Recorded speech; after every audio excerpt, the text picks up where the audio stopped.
a night for a baseball game. Had rain delay the start of this thing about 45 minutes as you come on inside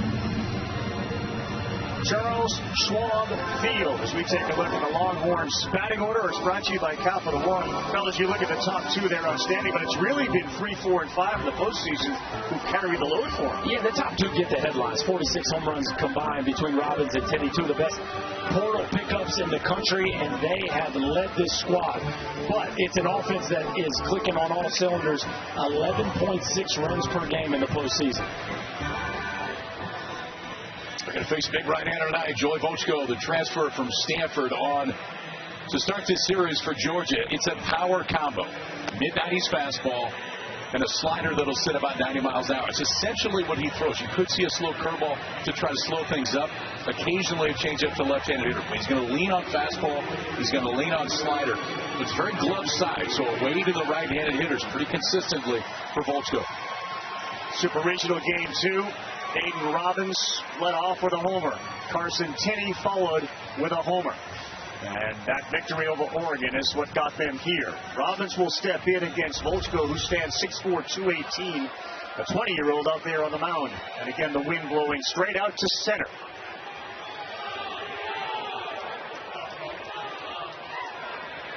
And here we go with that first pitch in there for a strike at 94 to get things going. Robbins' gaudy numbers out of Yardley, Pennsylvania. Ricky mentioned the portal. Seton Hall for his start, and he has excelled for the Horns. KP, you talked about it. Most everything Volchko is going to throw is going to be away to righties, in towards left-handed hitters.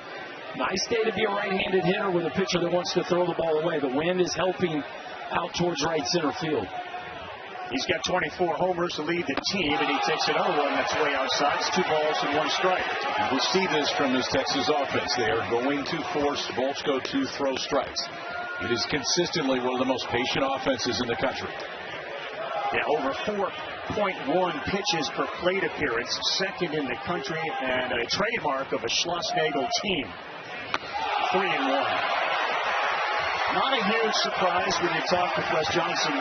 And you look at 1 through 9 and identify the one guy that he said Aiden Robbins is that guy. And that's why I hit him first, because he is your toughest at bat right out of the gate, and he can hurt you if you make a mistake. Put a quick one on the board. What does he do? 3-1. Can't sit on the inside corner. A little delayed call by our home plate umpire tonight. That's Jake Uhlenhop. So it's full. Center fielder Lujo is shaded a little to right. There's a whole bunch of room out there in left center.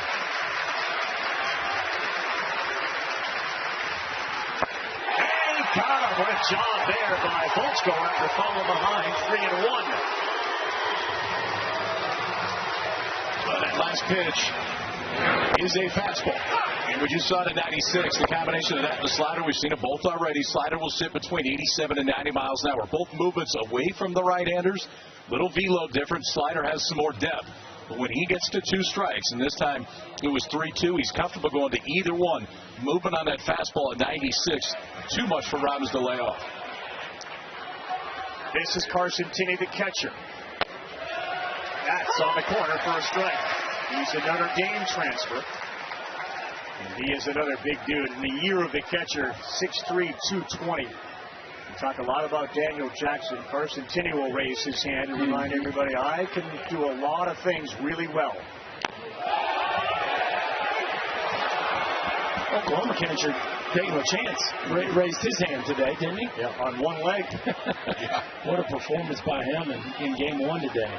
Slipped off the bag going into second, really rolled his ankle back, limped the rest of the way, but pulled a Kirk Gibson. He went deep later in the game. That was a part of a 9-0 win. 1-1. It's a good pitch again. 1-2. Boy, it is sharp right now. Can't be. That cutter slider combo is pretty filthy. Carson Tenney playing at his dream school, Texas. He chased another one. Great start for Volchko. 2 strikeouts, 2 filthy sliders. It's interesting because you know what he's going to do. It's going to move away. You see it moving on these last two away from Tenney. Sliders, big-time horizontal movement, both of them getting off the bat. 5 to 6 ticks less than the fastball, but same outcome right there. He goes back-to-back and punches out one of the best 1-2 punches in college baseball. Here's arguably the best freshman in the country, Anthony Pack Jr. Baseball America named him the freshman of the year, and he looks at a slider, backdoor. It's 0-1. Special talent right here. Yeah, special talent, special kid.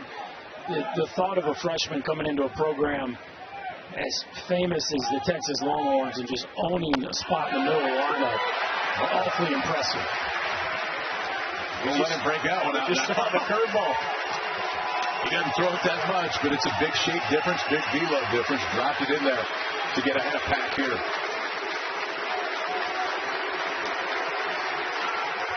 And he is gone. Back-to-back curveballs and 3 strikeouts to start.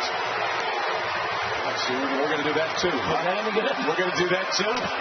Just go back-to-back, top-to-bottom, snapdragon. Strikeouts on all 3 pitches in the inning.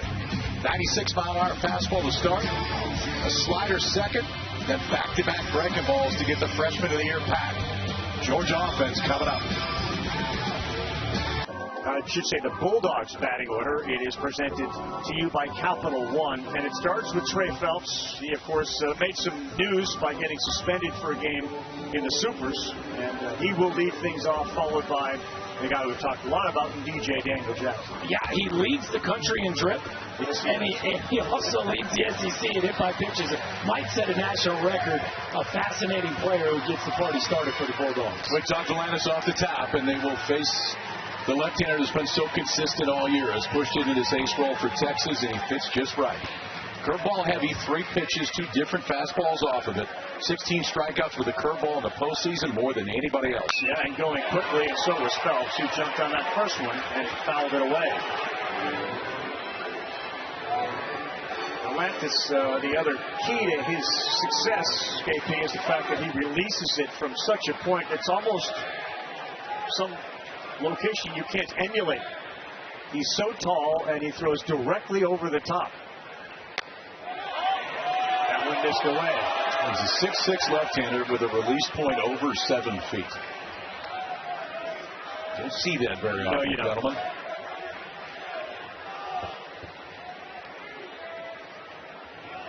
The 1-1 to Phelps, who steps in at 364, and he takes one away. 2-1. And the last time we saw him during the Supers, he was laboring, and you find out today he really wasn't feeling very well. Speaking of Volantis, sweating, there was some shortness of breath. It was a very humid evening, hard to grip the baseball, but he was struggling. No swing. It's 3 balls and a strike. He falls behind Phelps. That was the first time all season he had walked 4 in a game. But when he needed to make a big pitch, he did it the entire night against Oregon. That's right. He needs one here on a 3-1. He got it. Phelps expanded. That was ball 4. A little two-seamer run. There's a lot of movement on that two-seamer tonight. It's the Georgia team that not only won the regular season, they won the SEC tournament.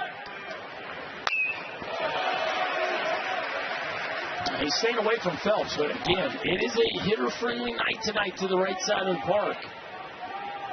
And this is a Georgia team that is hitting home runs at an epic pace. There's a playing with fire if you stay too consistent.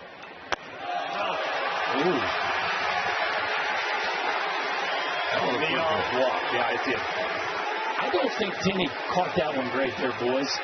But the call goes Georgia's way, and now you got Daniel Jackson with a leadoff base runner.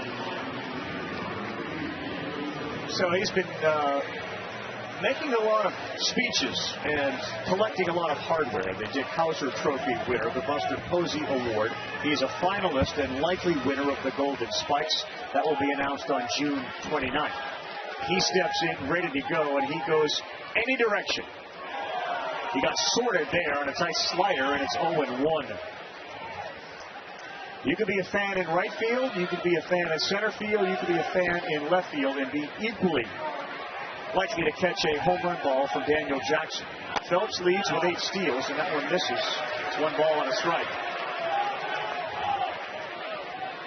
Yeah, pretty impressive. Of the guys that have hit 30 homers, only Christian Moore has hit 10 or more oppo. Daniel Jackson's power is real to every part of the park.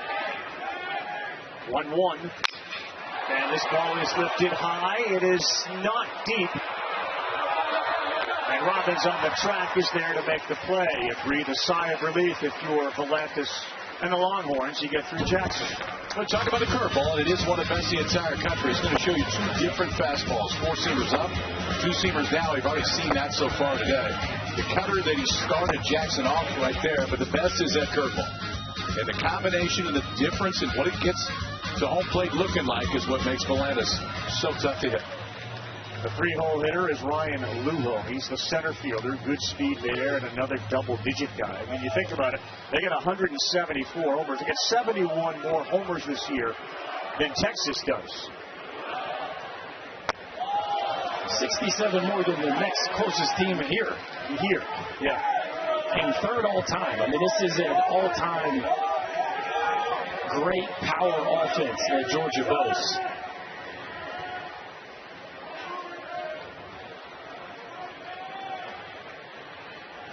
On the 1-0, that ball is pulled down the line. This one has some carry on it. Did it go off the post for a homer? The ball is still in play.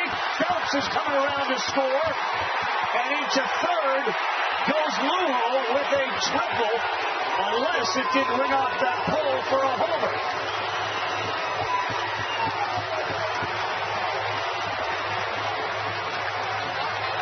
A whole bunch of fans down that left field line are waving their arms as if it was a home run. The umpires are going to get together to see. This ball has to hit the pole. It bounced 30, 40 feet, right, boys? There's no way this hits the yellow that's a home run padding and bounces that far. I think it'll be overturned on the field, and they'll probably review it also, but I don't think this will take long. Make it 175 as far as home runs go. It's quite clear when you look at that thing rang off the post. Georgia is challenging the call of no home run on the field. This will be a crew chief challenge. Yeah, we have Scott Klein, our rules expert, who has been an umpire in 4 College World Series. Is it just important, Scott, to clarify through review as opposed to what appeared to be very obvious to the guys in the field, I would think? They got together, guys, and they can change this on the field. Since they didn't have anything among themselves to overturn it, that was a crew challenge. So the schools have 2 for the game, but potential home run is something the crew can look at any time. So either way, they would not have. Yeah, they already quickly knew right away. I think the Longhorns knew as well. So you mentioned 2 homers allowed. There's 3 on the season, and we're in the first. He hadn't faced an offense like this one. Nobody has. Lugo's 14th, 2-0. This carries one against Michael O'Shaughnessy, who wrote his own history. The game that Phelps was suspended for, what did he do? Hit a couple of home runs himself, like it's a party. May as well join it.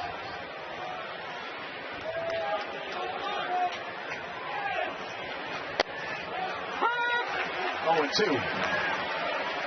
Well, that close call got the walk-on to Phelps.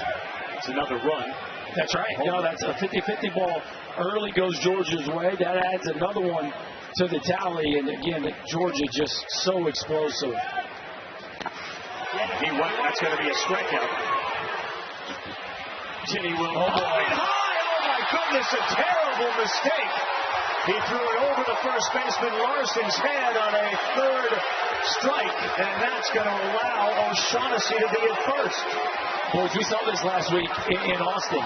There was a couple strike threes in the dirt that he lobbed to first base, and this time it gets a little hairy because he doesn't know where it is. O'Shaughnessy's a little bit in his way, and he just airmails it. Not getting out wide, not throwing that thing with conviction. He tries to flight it over top of the base runner. And boy, that's a little shaky start here by the Longhorn backstop. And he's got time to create a little bit more room, too, there and just rip it. Yeah, just get out there and rip it. Strike one to Ishikawa. He doesn't look like he's comfortable ripping it. And so he went with the lofted ball, and that's just, well, that can't be a great feeling, especially when you got a guy on the mound that needs you to make that play. He's ahead of Ishikawa, who is a terrific two-strike pitcher. In fact, one of the best on this team. He's very difficult to strike out. You see, his hometown is Japan. He was born in Hawaii and was raised there. In fact, he signed a professional contract with the team over there to play, should he opt to go and do that.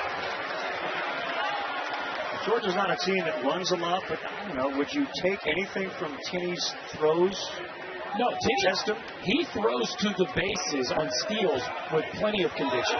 It's that drop third strike where he just looks very uncomfortable.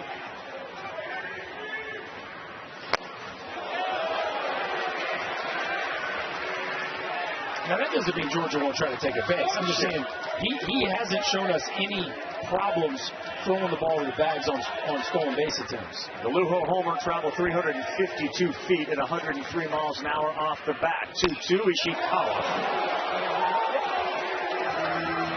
Talking about how difficult it is to strike Ishikawa out. He's walked 27 times this year. He struck out 10.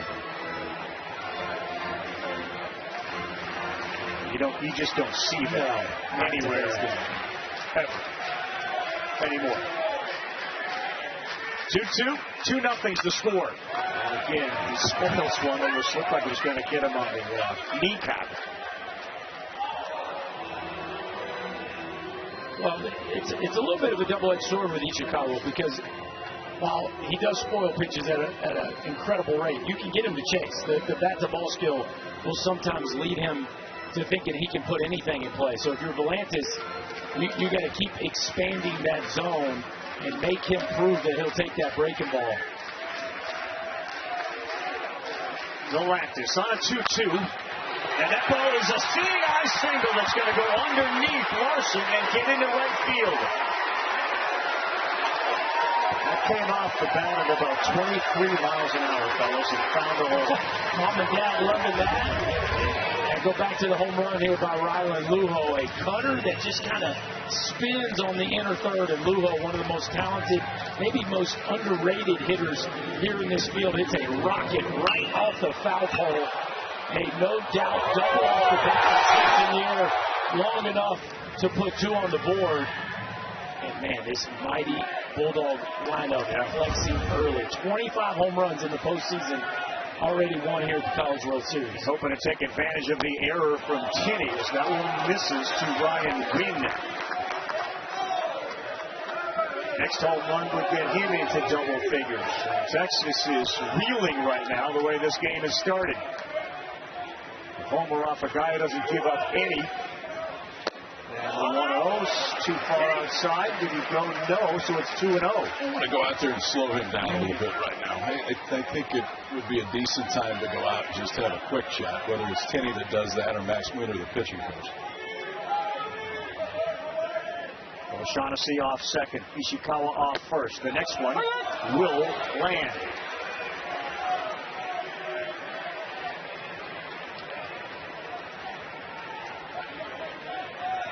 Volantis had allowed 2 runs in the first inning in 15 starts this season. 1 against Tennessee, 1 against Missouri. 2-1, popped up center field. Pendergrass sees it. Robbins is over there to help him, but it's a center fielder who makes the play. KP, is it out the same as having somebody come out to kind of settle the nerves? Yeah, I mean, listen, he works quick. I mean, and he still works quick when there's guys on base. But I think sometimes they also know their dude. I mean, he's about as laid back as you're going to find, especially in situations like this. So clearly not worried about it. He comes back after 2-up count, pumps 2 straight strikes, and gets the fly ball. This is Brennan Hudson. Brad Hudson is sort of the epitome of Georgia baseball. So he has 45 hits this year, and he has 21 homers. In fact, he has 5 doubles. So he's got 26 extra base hits, more than half of his 45 hits. Well, they hunt power in the portal, and Hudson didn't get a ton of reps last year, but boy, has he exploded here in year 2. He has been on a heater in the postseason. How about 10 for 17 with 4 long balls, sitting down there in the 7-hole. Quite a presence. Good start for Wes Johnson. You had a quick shot at him. Kobe Branch, whose brother played earlier today, is on deck.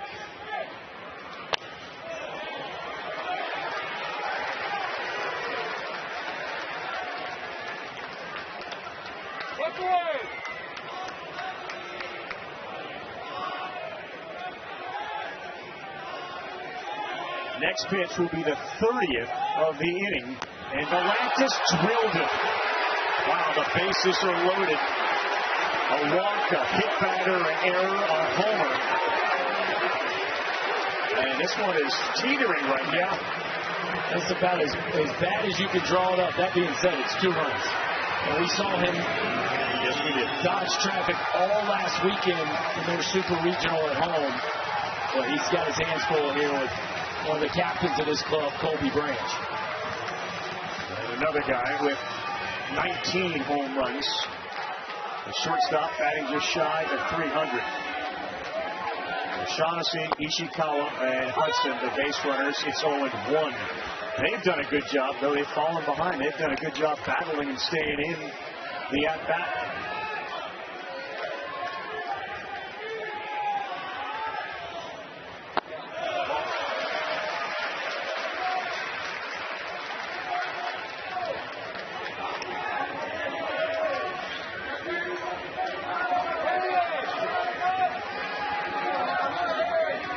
Of them with the bases loaded.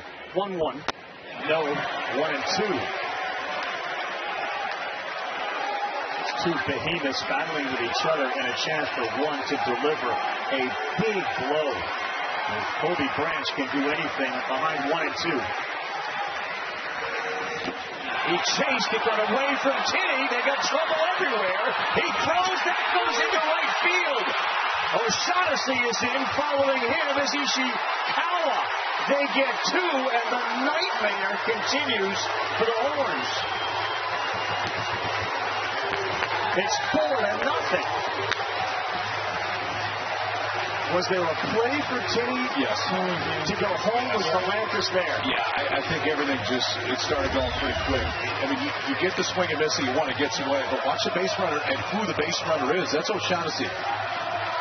You've got time to make that play at home, and it's a much shorter throw. We've already talked about the challenges Tinney has had throwing to first. I think a much better chance if you go home right there. Instead, 2 more runs score on the strikeouts. Georgia's going to send all 9 to the plate here in the first. Well, it's just not a play you see very often where you're throwing it to the pitcher for a force out because of the bases loaded and a 3rd-out situation, but it was available. We got sour power. Think about this now.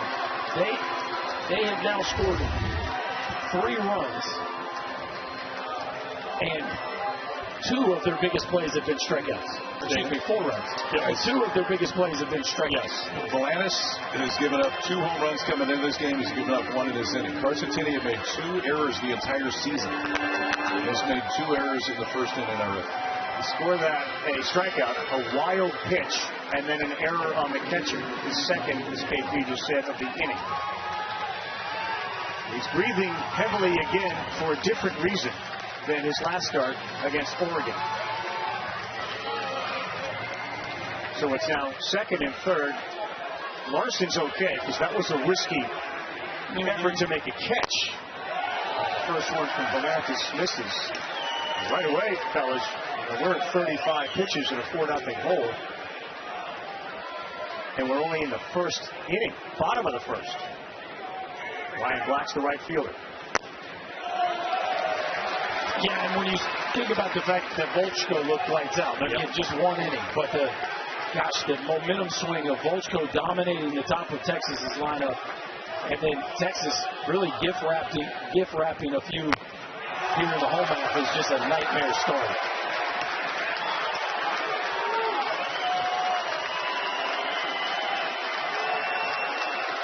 We haven't had 4 runs scored in the first inning of an opener since UCLA did it in 2012 when nobody was scoring.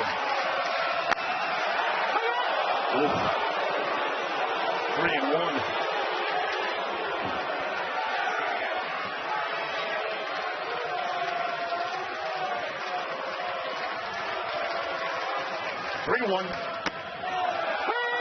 Battling back 3-2. Trey Phelps is the leadoff hitter. He would be due up next.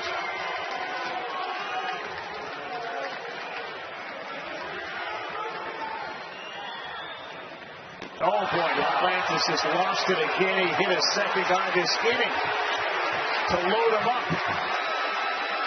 He keeps going to his leg, guy. It's like he just doesn't have a great grip of the ball. He's going to the rosin. He's going to his leg. But it's not humid tonight. This isn't one of those nights to where it's a little drier than he used to be in this time of year. But that one just spits right out of his hand trying to throw to Brigham. There is no world in which you could foresee anything like this defensively, and certainly from the guy on the mound. Career high pitches in 1 inning, and now it's Phelps with the bases loaded. He gets under it and skies it on the infield. Rodriguez, the shortstop, finally stops the bleeding. Look at the bottom line. 4 runs, 2 hits, a couple of errors. Carson Tinney wondering what in the world just happened. Not a first inning we see very often with Texas after defensively. Carson Tinney has been so good defensively all year. Clearly extremely hesitant to throw the baseball to first base right there. Didn't clear enough room down. He could have gone home. Could have gone home. It's a force out there. It gets him out of the inning. Instead, speeds up a throw to first base, goes into right field. 2 more runs scored. 2 errors in the inning for Tinney. 2 hits for Georgia. One of them a 2-run homer and a 4-spot to start it. Fairly inexplicable for a Longhorn team that's been so good. And now you have Max Wiener talking with the starting pitcher, Dylan Volantis. Tinney seated alone about 40 feet away. And now they need some base runners. Temo Becerra leads things off, but Volchko starts him off with the slider up and out. It's 1-0. The home run was very reminiscent of what we've seen all year, but the other side of it was something you rarely see ever from a high-quality team like the Longhorns. It's a Texas team that fields 980 on the year. Yeah. You got a pitcher on the mound that doesn't walk people, doesn't hit people, doesn't give up homers. I mean, none of it makes sense. With Volantis on the mound, they have not had an inning like that all year. Not one. And now Tinney and Volantis chatting with the great pitching coach for the Longhorns, Max Wiener. 1-1, a little too far inside to Becerra. And your point is well made about Volantis and his attitude. He is off the field incredibly laid back. The word that they all use about him is how much gratitude he has for everything that he's got. 2-2 with a tight slider again. But on the field, he becomes a different person. Now, how you react to what just happened will be fascinating.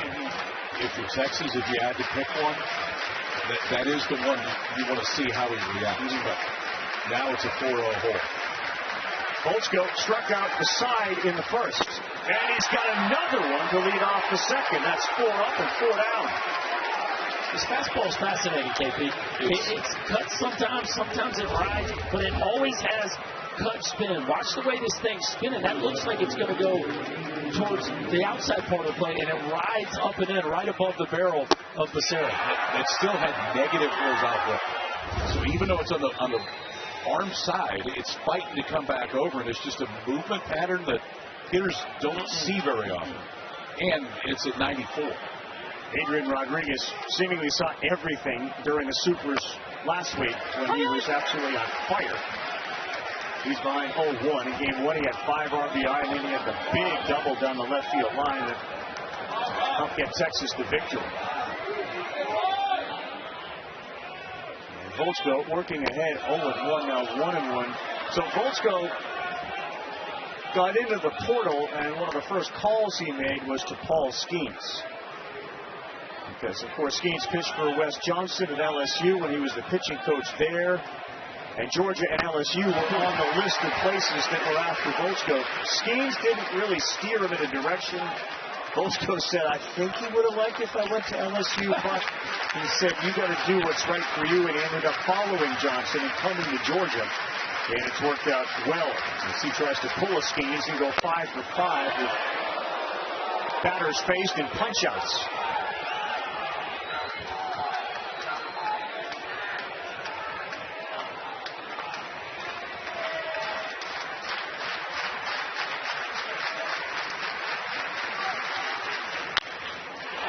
Is too late. It's going to get down, and Adrian Rodriguez, A-Rod, continues his hot postseason with a single. Well, you said it, Carl. Hot is right. Now 12 for 20.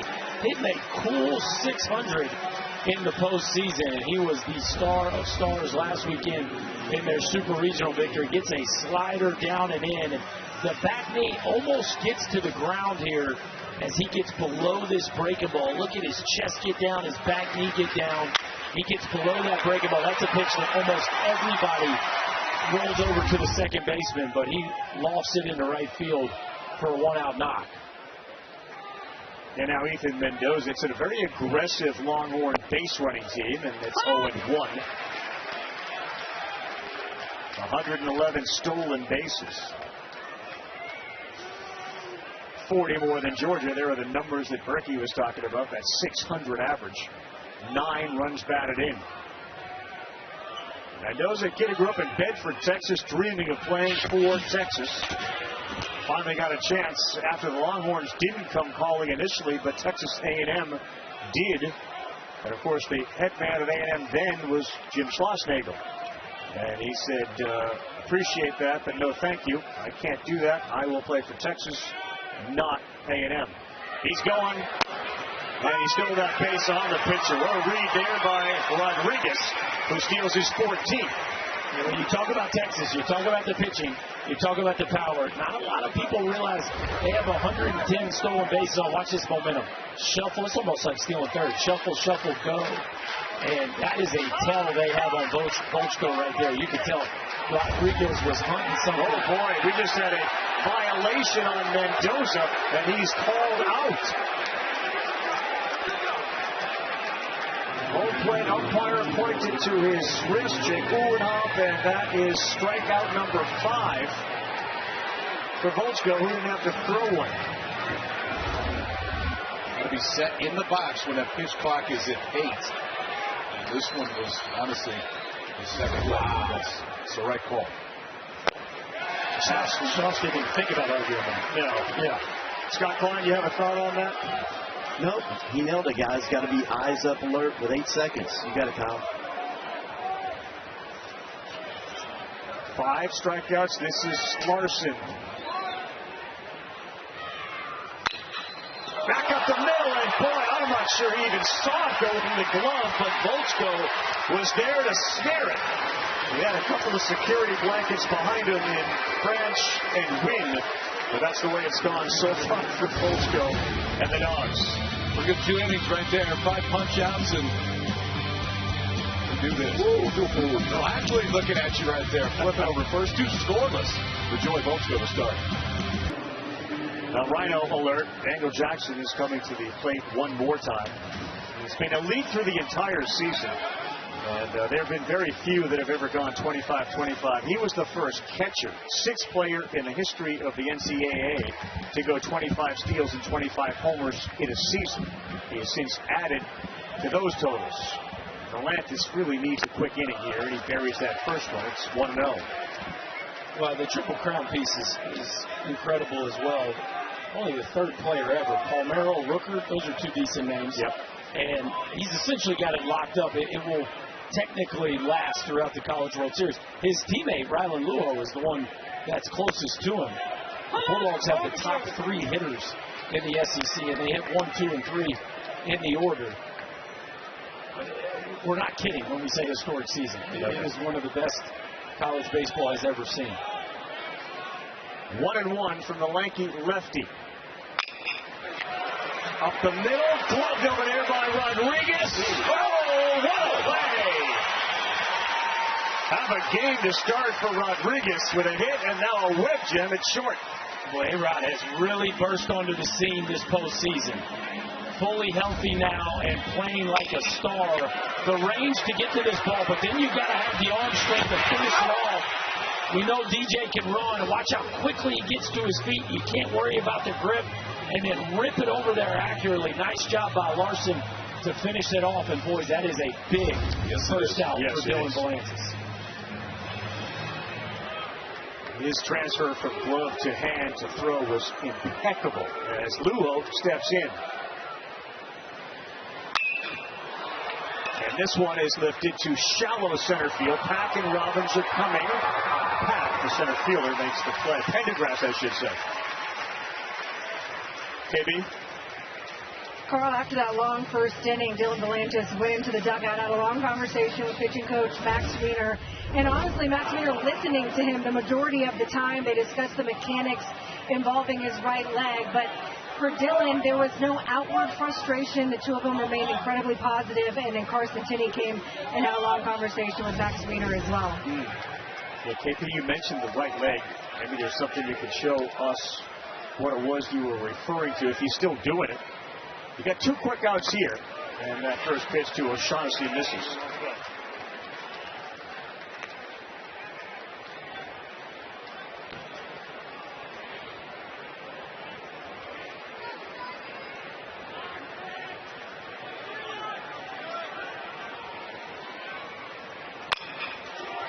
And that is the inning that Belantis needed. He threw 6 pitches after throwing 41 in the first. A little different conversation this half.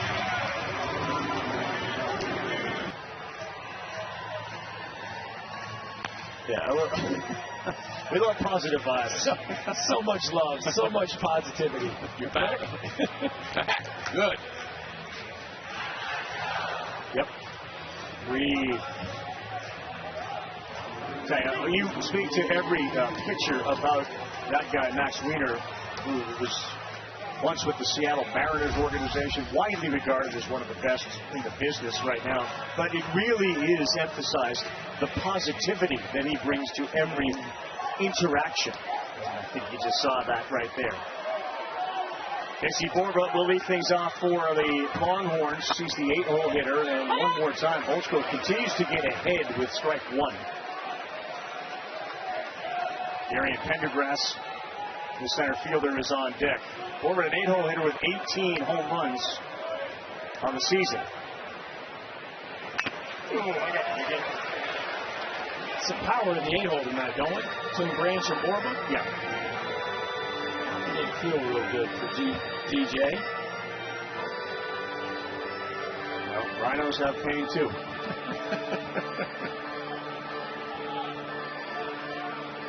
But in speaking with Wiener, and really any pitching coach, but certainly emphasized by both of these programs, getting ahead, winning the 0-0 count, which is what Volchko has done so far through 2 innings plus.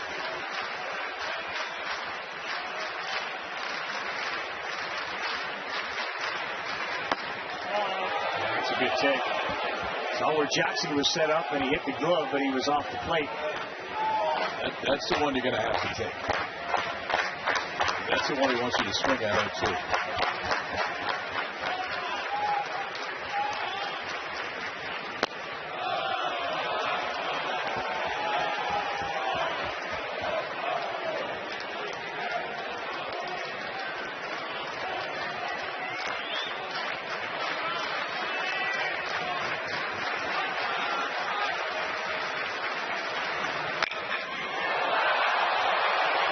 He's either striking him out or they're hitting it right back to him. He's being very selfish, Kyle. It's okay. You can do that. Punch out 5 and then retire the other 2 yourself. This is that one where off the bat, you think it's just ripped. And then you got to wait a second for it to get there. Off the end of the bat, so it misses the barrel. Watch your reaction to Volchko. Thinks he's going to get there a little bit quicker than just wait for it to pop right in the middle. Pretty cool. Yeah. Those are the comfy ones. Always nice when it falls right into your glove. Pendergrass looks at strike one.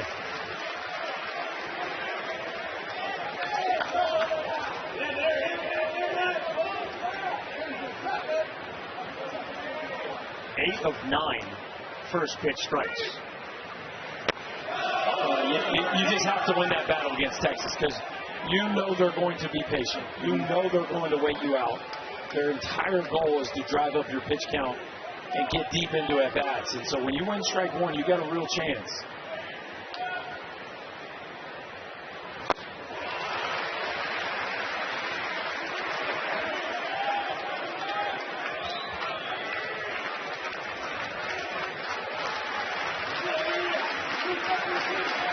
He has got 5 strikeouts. He's made 2 outs in the field, and here comes the next one to Pendergrass, and he's gone.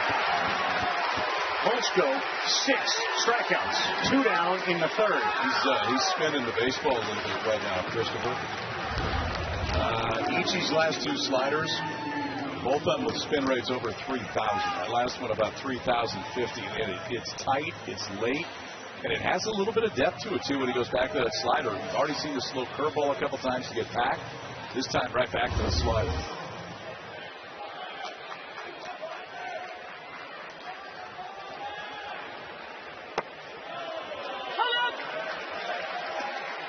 Pretty impressive, fellas. 9 of 10. That's the game plan going in. But Johnson has said we need to pound the strike zone. Don't be afraid. He said you got to be aggressive against teams that are a little more passive, and he's doing just that. Boy. And we've seen 3+ pitches. The cut fastball, the true slider, and the curveball. All of them have been electric tonight.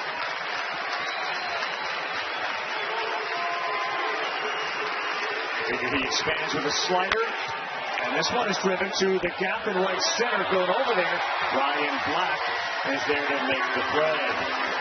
Well, son Joey's doing well, I'm Sandy. Very pleased. Give me a high five. We're going bottom 3, Georgia 4, Texas nothing. Welcome back to the 2026 Men's College World Series presented by Capital One. Joined now by Jim Schlossnagle. For Dylan Volantis, he goes back out there for the second inning. What do you see differently after laboring in the first? 2 more strikes. You know, the ones that we talked about, can't be afraid to throw the ball in the strike zone. They're going to get their homers every now and then, but if you give them 3 bases like we did both on the mound and, you know, obviously threw a couple balls away, then that's when you're going to lead to big innings. The errors for Carson Tinney, what do you attribute them to? You know, I mean, the first one, that hasn't happened all season. You got to play with a better catch. And the other one, he was just in a rush and tried to make a play. I appreciate it. Thanks, Coach. Thank you. Okay. All right, KB, thank you very much. The game within the game is certainly the ability of Volchko to get ahead, and to what Schlossnagle just said, the inability to throw strikes. They both emphasize these are good hitting teams. You got to give up runs. It's the free bases typically in games like this that kill you. Hit 2 guys, too. And then the leadoff walk, you hit 2 guys, and obviously 2 errors. Sun setting behind Charles Schwab here in Omaha, Nebraska.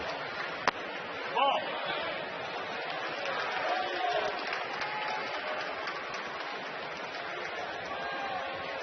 Better numbers for Ishikawa with that seeing eye single off his bat at like sub 30 miles an hour, and just the amazing eye to have 27 walks and 10 strikeouts.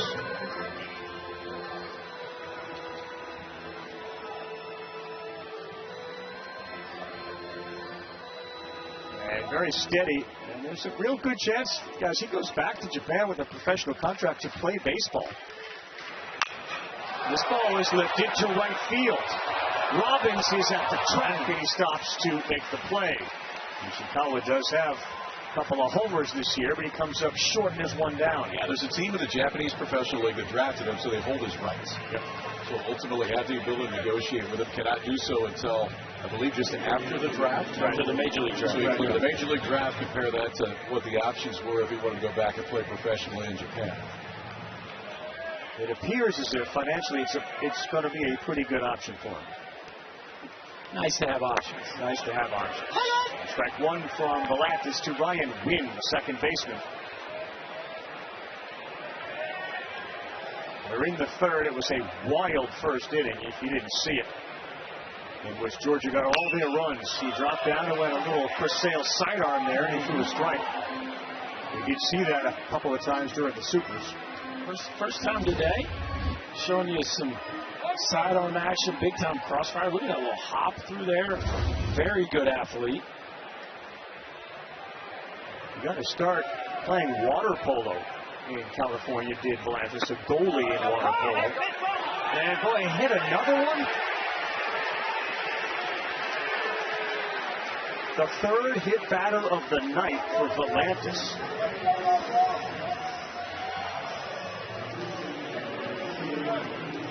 He had hit 7 the entire year. The first 3 innings, he's flipped 3.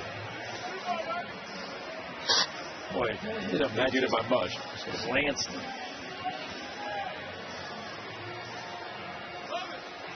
Did it hit the batting glove? Ryan Wynn certainly sold it, and that was on an 0-2 pitch. No, this one is pulled foul off the bat of Brennan Hudson. But Georgia does not afford you the opportunity to play a game that's not clean. They do not, and they'll take advantage of your mistakes. It's been the best team in the SEC all year. Well, and currently they're providing no free bases because their pitcher is lights out right now. Yeah. So you're giving the best offense left in the country. Georgia Tech was the only one that scored more runs per game than in Georgia this year. They're no longer playing. You're giving them free passes. And they're on their game from a pitching side. That's not a winning formula. No, and in fact, they have one loss this year when they led by 4 or more runs. They led Ole Miss 8-0 on April 25th and ended up losing that game. They just don't have that happen very often.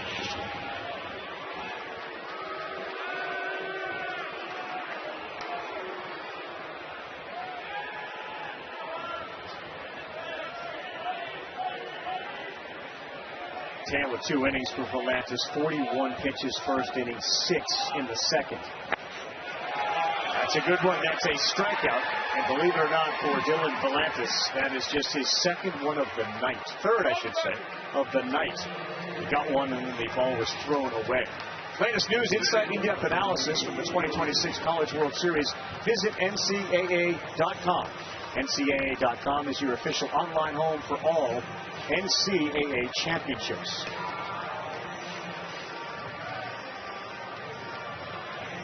Colby Branch, what an event for the Branch family to have 2 boys playing on different teams in Omaha at the College World Series. That's wild, isn't it? Yeah, but you think we got the split jerseys? The split jersey working on that. Yeah. They might get that matchup. 9-0 Oklahoma win today. Would that be a tough spot as a parent or a great spot as a parent? You root for both teams when they hit. I went to switch their unis up too. They were all OU in the first game, and now we're all Georgia in the second. Something tells me they played some pretty good wiffle ball in the Branch backyard. Yeah. They broke a few lamps in the living room too.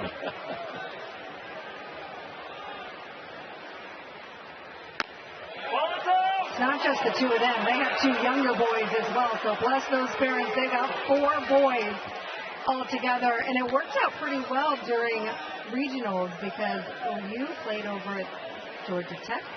They were able to bounce between the 2 of the states. Colby started at Baylor and, of course, came over to Georgia. Kyle, outstanding for the Sooners. Lovejoy High School in Texas, they were a shortstop second base duo. And now both playing on SEC teams. 2-2, chase and gone.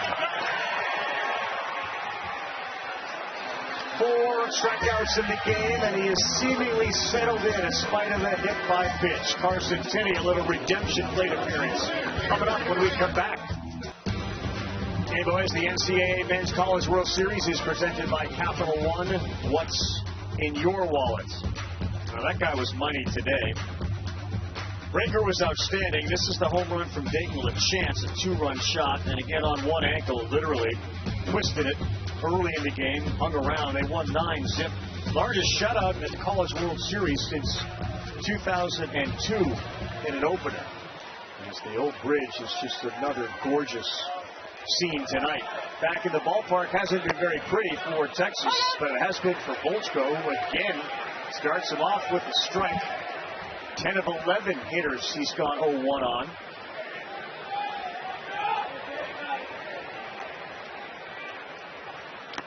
Taney doesn't take there, so it is 1-1. Volchko twice this year has struck out 10 in a game. He did it against Ole Miss, and then he did it to start the postseason against LIU. He is sitting there with a half dozen as we start the fourth. Carson Tinney.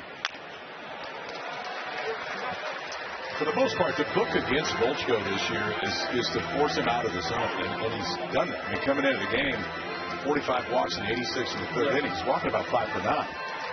He just hasn't tonight. It's 10 of 11 first pitch strikes. He's on 3-ball count to 1 hitter. That was Robbins to start the game.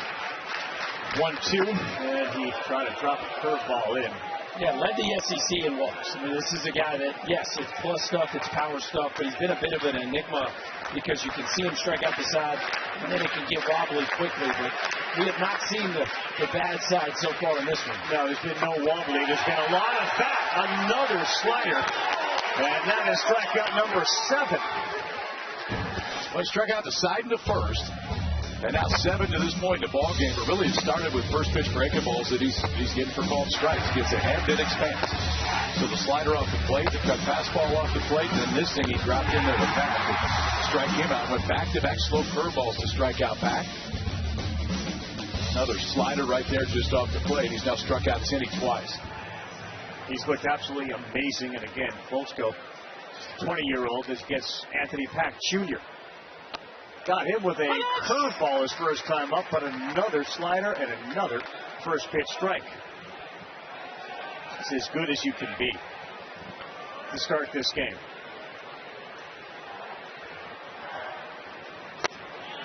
It seems like every year we come to College World Series. Yep. And there is a pitcher or two that not only performs at a level that's higher than their season would suggest, but also impresses so much that major league teams just can't ignore the talent. He got another one, and Pack didn't even look behind him to see that the ball had dribbled away from Jackson. It's the stage, but there's something about this setting that puts a lot of pitchers either on edge or puts them at ease. Well, Volchko right now, KP, looks pretty much at ease. There have been no questions about Volchko's stuff for the 3 years he's been in college baseball. The only questions have been, will he throw enough strikes? And he hasn't consistently up to this point to be a guy that you would look at and say, okay, there's somebody you can see as a frontline starter in the big leagues. If you only watch this game, you think very differently. C. Gage Wood, strike one again. So remember, it wasn't that long ago he faced Mississippi State, went 5 innings, gave up 7 hits and 7 runs. Right.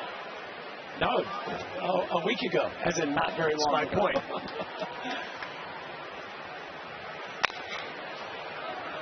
Well, we saw it with Ty Floyd. We saw it with Kate Woodward. Even Thatcher Hurd that year for LSU was so good, right? And there are pitchers that come here and for whatever reason just find their groove. And Volchko certainly early in this ball game would fit that description. Gonna get another on the 0-2, and no. Becerra was one of the victims. He struck out in the second. Struck out 3 in the first, 2 in the second, 1 in the third. He's got 2 more here. Joey Volchko. Give him 9. Temo Becerra frozen.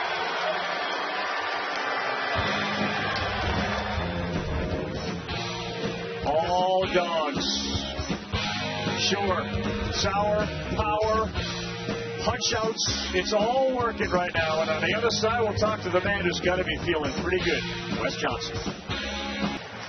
Welcome back to the 2026 Men's College World Series presented by Capital One. Joined now with the head Bulldog, Wes Johnson. 9 strikeouts. What's working for Joey Volchko so far? Yeah, we're really attacking the zone with strike one. He's getting ahead early, and he's able to get to his off speed. His slider is really moving. That curveball's been good. We've actually even threw 1-2 seam in there. So he's just commanding the zone with multiple pitches tonight. You guys got ahead early. What were you able to take advantage of in the first? Yeah, we were able to lay off some pitches. We got lucky a little bit, too. Let's be real. We got a little lucky. We needed to string together some more hits there, but we've got to get back. I mean, Atlantis is really starting to settle in. We've got to slow the game back down, see some pitches, and not chase. This park plays differently every night after the rain. How's it playing tonight? Playing a little bigger than what I thought it was. I thought Jackson really hit that ball hard, there, and then I thought Kenny hit his hard as well, too. I think if those were hit earlier today, they might have left the yard. Thank you, Coach. Thanks. Go Dogs. Okay. He's used to things leaving the yard for sure. And oh my gosh, he starts off the inning by drilling the 4th hit batter. And Dylan Valantis has to be talking to himself. And the other thing, too, in an offense, there are so many different places that can get you, and Black's a good hitter. But he does hit 9th in this lineup for a reason. He's not hitting twice. 4 hit batters for Dylan Valantis. That is a career high. Again, 7 on the year coming in, now 4 today.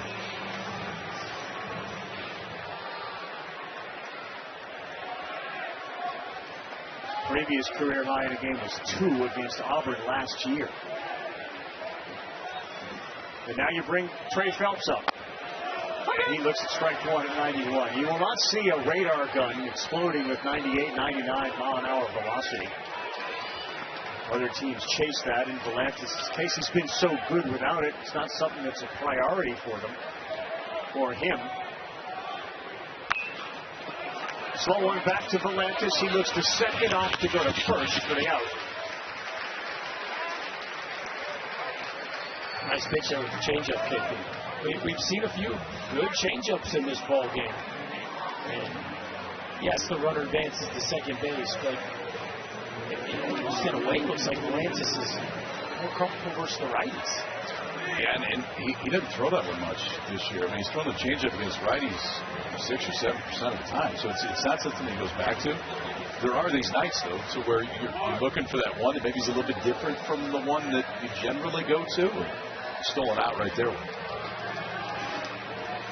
Well, danger. First base is open. Daniel Jackson is stepping to the plate. He's been outstanding in every facet of the game, including having an OPS with runners in scoring position of 1278. He has to back off one. It's 1-0. And batting average with a guy in scoring position of almost 400. Yeah, there's really no hole you could poke in Daniel Jackson's season. He's done it at home. He's done it on the road. He's done it against righties and lefties. He's done it with runners in scoring position. He's hit homers all parts of the park. I mean, he's checked every box there is to check. He catches every day. He does do that as well. There's 31 homers. 10 have gone to left, 10 have gone to center, and 11 have gone to right. Almost hung up there a little bit, but that's a good movement. It's 1-2. Saw that in our earlier game, man. They jumped all over pitchers, did Oklahoma, that were up in the zone. And I'm not sure anybody would have had that in a 4-0 game, but he's the only one who hasn't reached. There's another one up.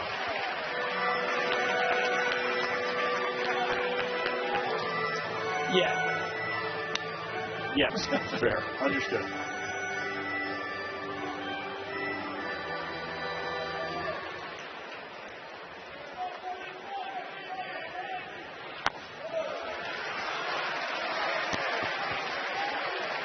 There's that arm side miss with the breaking ball again.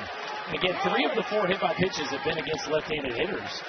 And most of them on breaking balls like that, where the ball has been a fastball too, but they just miss an arm side.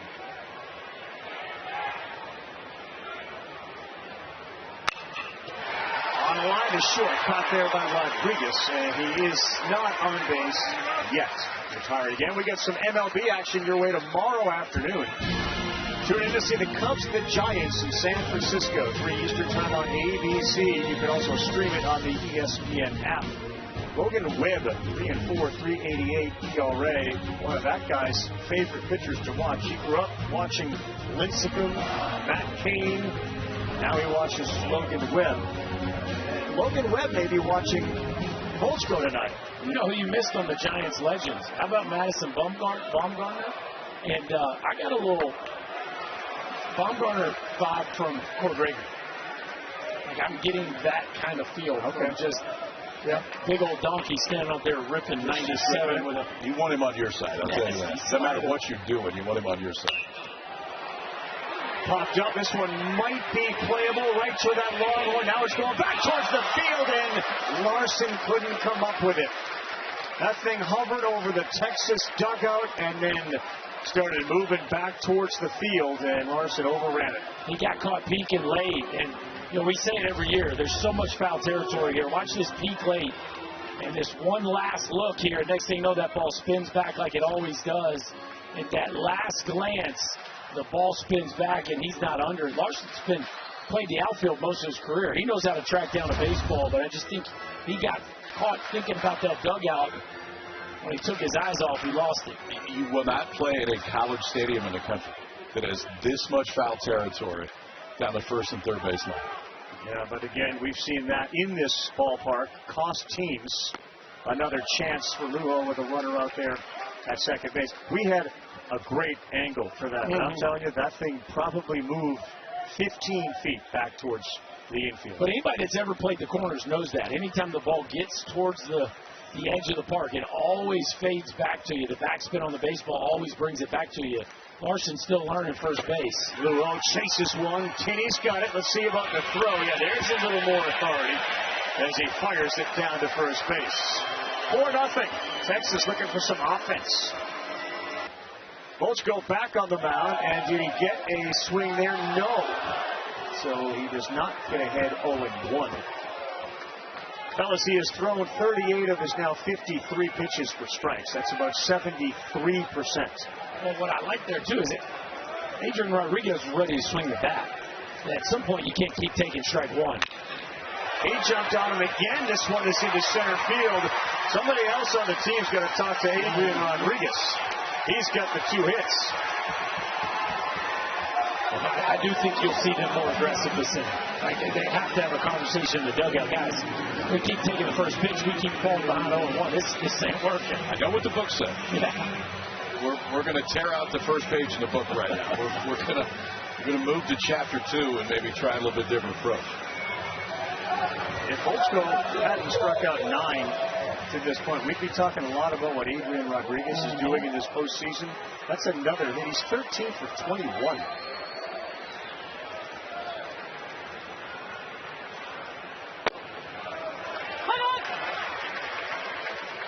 Maybe not. Not for Ethan Mendoza, the 6-hole hitter for Texas. KP, the tunnel effect is very good for Volchko, too. It comes right out of the same slot.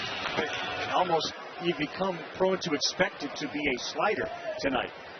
Well, and the fastball cuts so much. I mean, the movement on that fastball is such a different look, and you combine those two things. That cut fastball's been up 96 tonight, and he drops a slider behind it.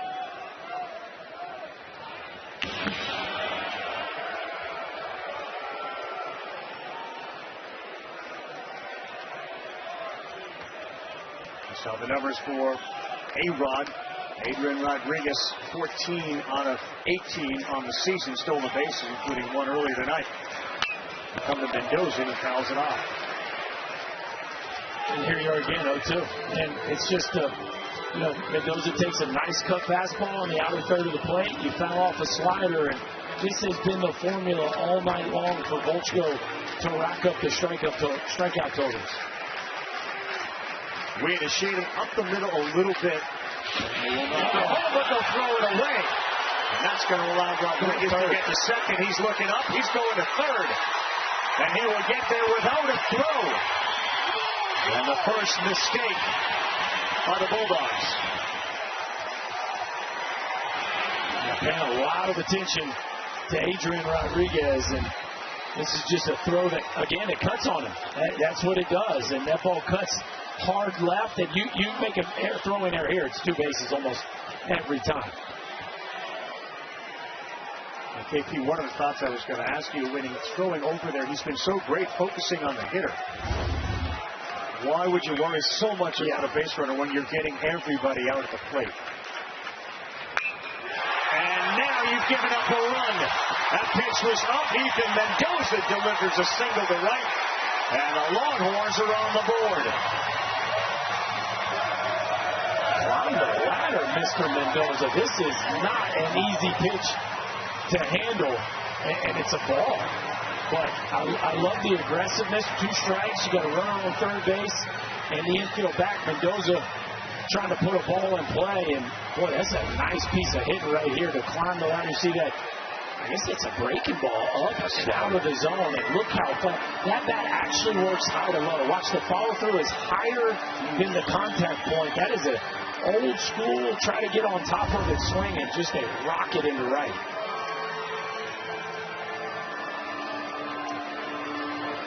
Well, everything had been going so well, and then an attempt to pick off there of Rodriguez.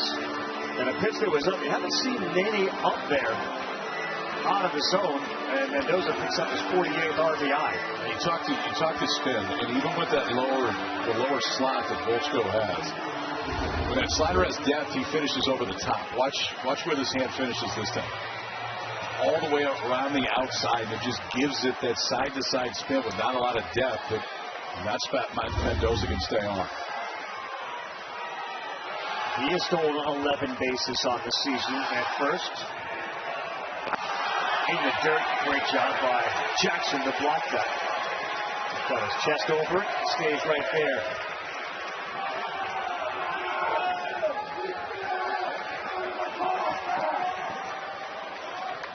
Trying to take advantage of the mistake.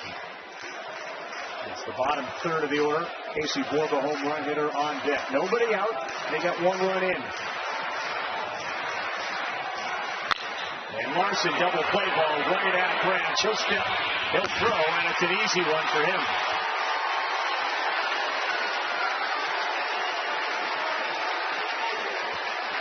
Well, that'll stymie some momentum, KP. And kind of surprisingly, too, because what the stuff profile is, I think it's more because of the slider. Volchko's ground ball percentage is actually pretty good. It's up 50% this year. He didn't get a whole lot tonight until now, but he needed one here. And about as tailor-made as you can have right there for Branch up the middle. Almost called him from traveling. It's one too many shuffles. They don't call that anymore. You know that. They don't call that anymore. Jalen Brunson does that every jumper.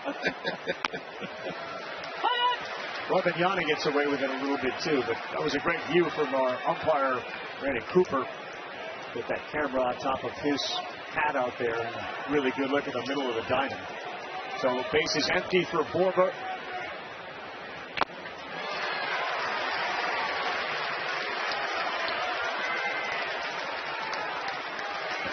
After his home run, so the hit with the base is empty. It's been a quiet inning as far as strikeouts go. Sitting at 9 is Volchko. He's got 2 strikes on Borba. He has struck out 77 times this year. Not there, but it's foul.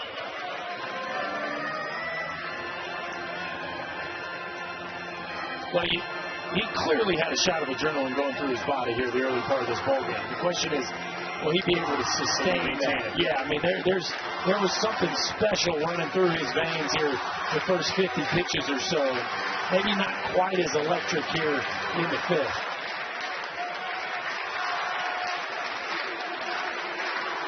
Put away pitch has been that slider. They set up outside, and a sweeper virtually.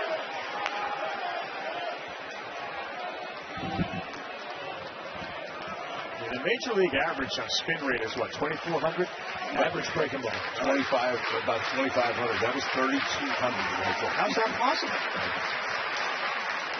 That's Joey, because he just did it again. That's number 10. We're in double figures for punch-outs. And he redeems himself for the pickoff. It's 4-1. What a night for Volchko. Amen to that, Mr. McGee. You got that right. And Kirby knows as well. This is the place to be on a Saturday night in Omaha with An entire side of a bracket dedicated to the conference. 5 SEC teams here. The conference has won the last 6 College World Series.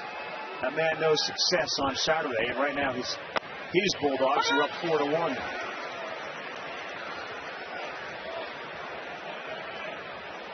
Michael O'Shaughnessy took strike one from Galantis. He's one of a handful of guys who tend to enjoy jumping on first pitches. So a 571 batting average, but he's behind 0-1, and now it's 0-2. You seen a difference in Galantis? I know he did hit a batter again in the last half, KP, but Wes Johnson kind of said, hey, he's found it. He's found it. Yeah, he's found it. He's too good. He's going to find it if you don't knock him out.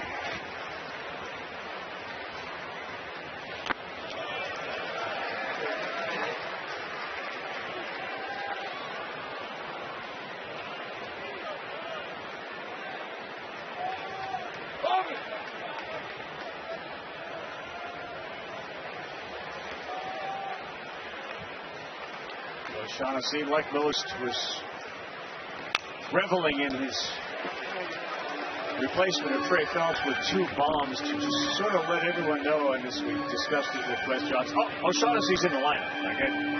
Don't think he's not in the lineup. Shaggy. Well, it's been an interesting journey for old Shaggy. He had a really rough SEC tournament to the point where he was out of the lineup to start the regional. Didn't get in the regional until Trey Phelps got thrown out, and all he's done since then is hit 4 home runs. Shaggy just got punched out, though. His nickname with O'Shaughnessy is shortening. He gets Shaggy. That is Galantis' 6th strikeout tonight.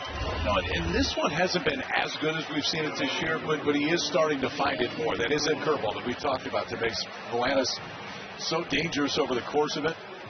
See that look left on left, and a great look from behind home plate. Jake Uhlenhaupt. Struggled in the first. We know that. 41 pitches. Since then, just 39 to get 10 outs. He's giving them a chance right now. Yep. Keeping him in this right for Ishikawa, who looks at ball 1 up. What's interesting, 2 hits. Ishikawa hit one about 12 miles an hour in the 4-hole. Right. Obviously, Lujo hit the ball off the foul pole. Really, other than that, Daniel Jackson's the only guy in line that hits the ball hard. He flew out deep right center field, and then Rodriguez stole a hit from him. And then his last at bat, he lined out. Like they really haven't barreled any balls up. Now, some of that's because there's been the free passes, but it's you just get that feeling they're going to be ruining that first inning for the unearned runs that they allow. I don't know how you don't. On the 1-1, Ishikawa lifts one high. This should be playable. In foul territory, Larson camps under it, and Ishikawa, the Seattle University transfer, is retired for the 2nd out. Galantis has got a 1-2-3 in the 2nd after facing 10 in the 1st. And after the 1st, I don't know, maybe, 86, 87 pitches to get through the 5th inning after throwing, 40? It's 41 in the 1st. Yeah.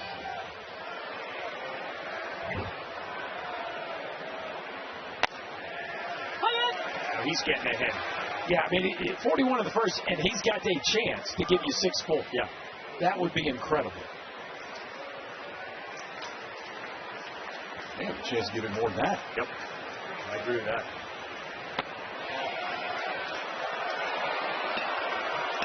Outside to win a little. There we go. Get it going. Touch her off. They're trying to get their buddies to join in. Small group so far. It'll grow. It's like the beach ball thing here. It'll grow. Lifted high to center field. Pendergrass is now under it, and he will be there to make the play. Yeah, shirts are coming off. Strikeouts are rising. Volchko's been outstanding. He's got 10 when we come back to Omaha and the College World Series. Shout out Sour Power. Shout out Buc-ee's. And certainly shout out Charles Schwab Field here in Omaha, Nebraska for the College World Series. We are just about set to get to the 6th inning on our 2nd day of action. Eliminations begin tomorrow. And Joey Volchko is back on the mound.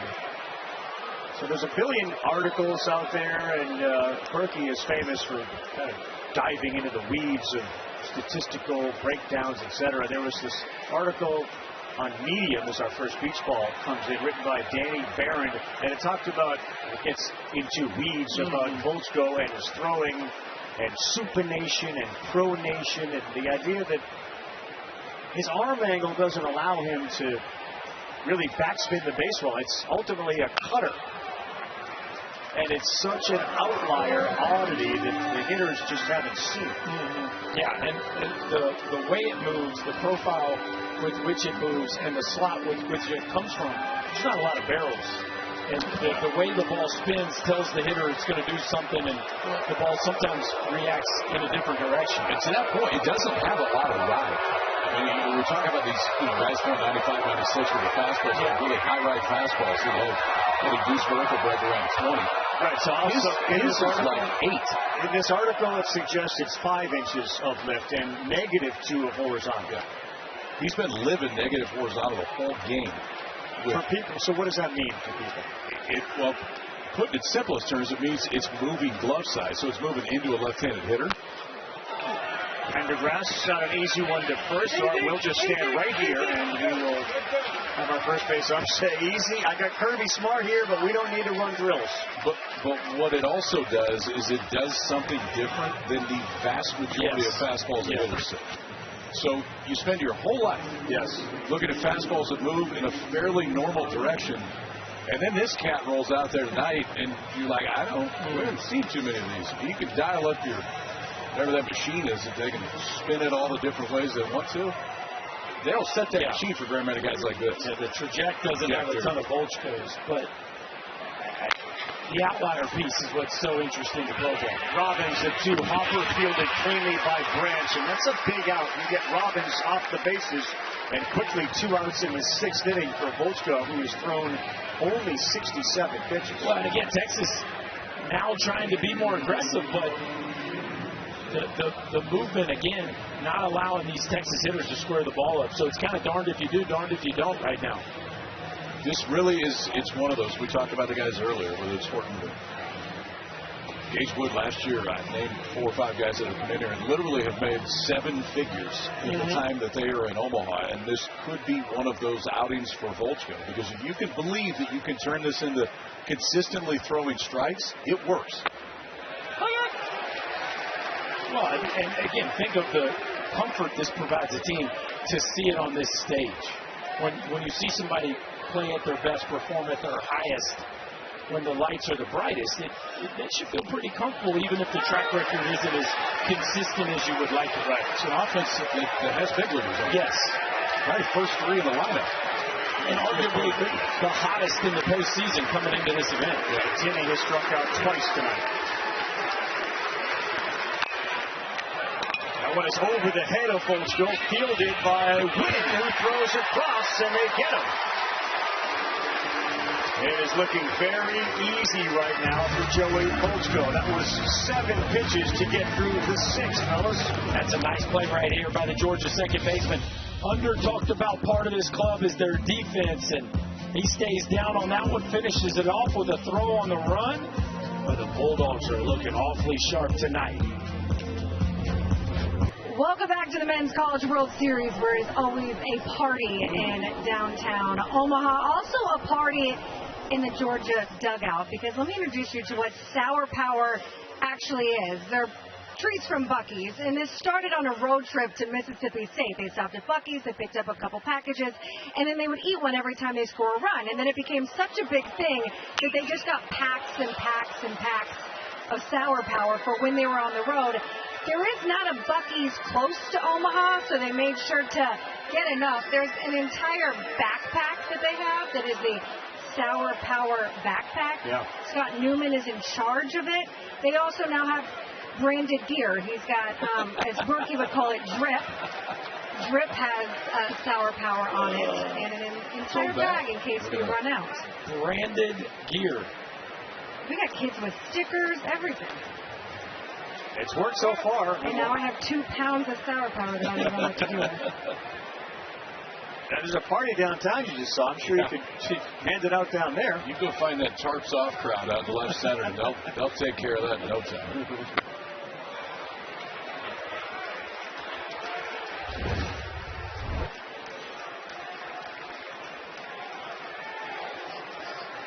it's sort of like you lay it on top. You're really not going to go too deep there. By the way, we did see, and I'm sure we'll see it at some point, but Daniel Jackson fed a rhinoceros. Felt dangerous in itself, but that happened. It's a lot easier to give a teammate sour power than sticking your arm down the mouth of a rhino. Did the rhino get sour power? No, I think he snuck one in. That's why the rhino was being so nice to him. It's like giving your dogs treats when nobody else is looking. It's the same thing. Any possibility, KP, in Omaha, you bring a Buc-ee's down here? I mean, that feels like that's your wheelhouse. Let's go make that happen. Yes. I'm sure we can figure that out. I'm really disappointed in you. There isn't a Buc-ee's around here. Feels like you're I consistently disappoint. That's my goal in life with you. 3-1 to Hudson Lands. Now 3-2. It's 7, 8, and 9. And he got him a chase. And look, Volantis is very much recognizing, I'm here. I need the offense to help me out. I got 7 punchies. Well, he's found that one. Mm-hmm. He's found that one, and maybe not quite as early as he needed to today. But the reality is for a ball game that looked like it was going to get away from Texas, in the midst of it, Dylan Fulantis found this, which is one of the best curveballs in the entire country. The swing and miss across the course of the year is greater than 50%. The strikeouts have consistently come with it, and it did again right there. Since the first inning, there's been 2 base runners, and now one to Volantis. He's got time. Bare hands fighting a fastball, and he retires Branch. Continues to show you his athleticism. Well, Rab, you said he spins in bare hands. I mean, if he goes glove on this because of the speed of Branch, because it ends up being a close play. If he gloves it first, he still did a little tap on the way up, but still going bare hand gets him just a little bit quicker to first base to finish it off. 2 more quick outs here in the inning. That emotion we saw from Volantis, too, is generally reserved for things not baseball related. He does not generally demonstrate a whole bunch. We saw it a little bit in the Supers when he was struggling, needed the big pitch, and he got it. But we saw it after he got that first out of Hudson, battling back from 3-1.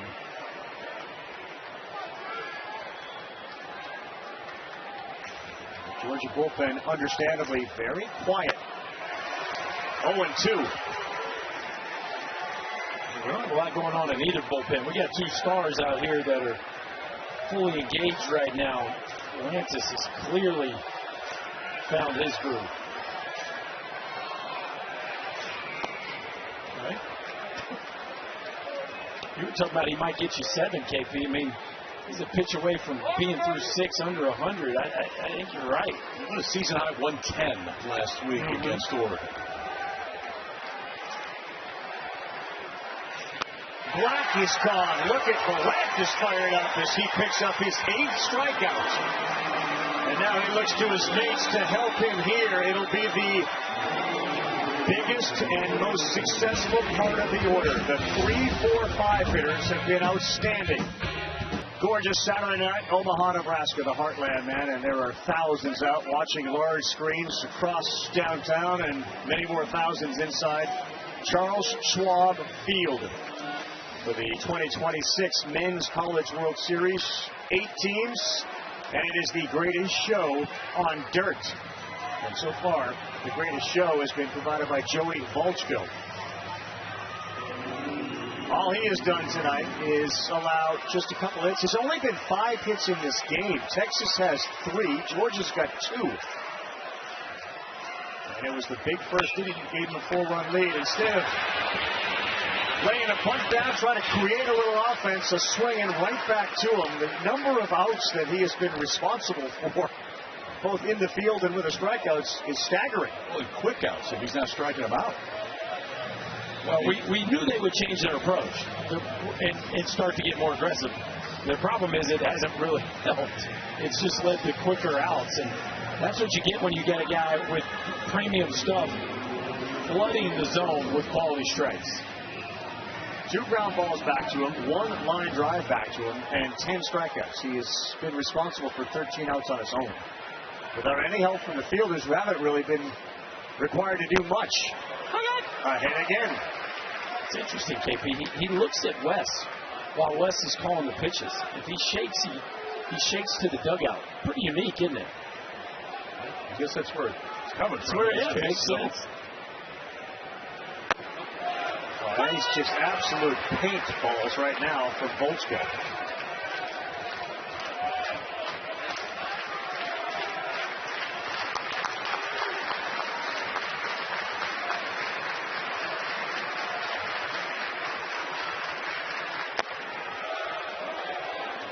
Temo Becerra has struck out twice.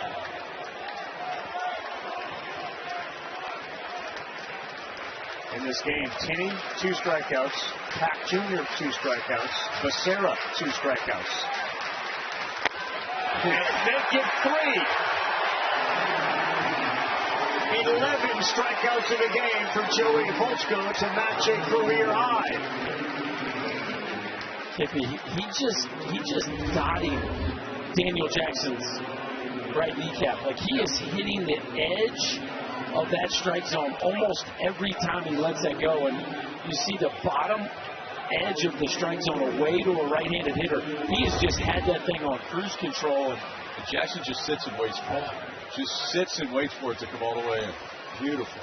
Georgia record in the Men's College World Series game with the 11th.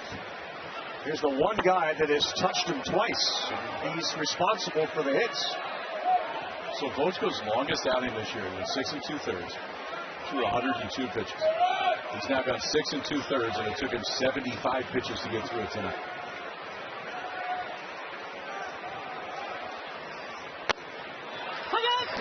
There's that two-seamer. It just doesn't move like a two-seamer. He doesn't throw a 4-seam fastball. right, Velo, too. two-seam that cuts. Yeah. It's just, again, that's back to the uniqueness of it.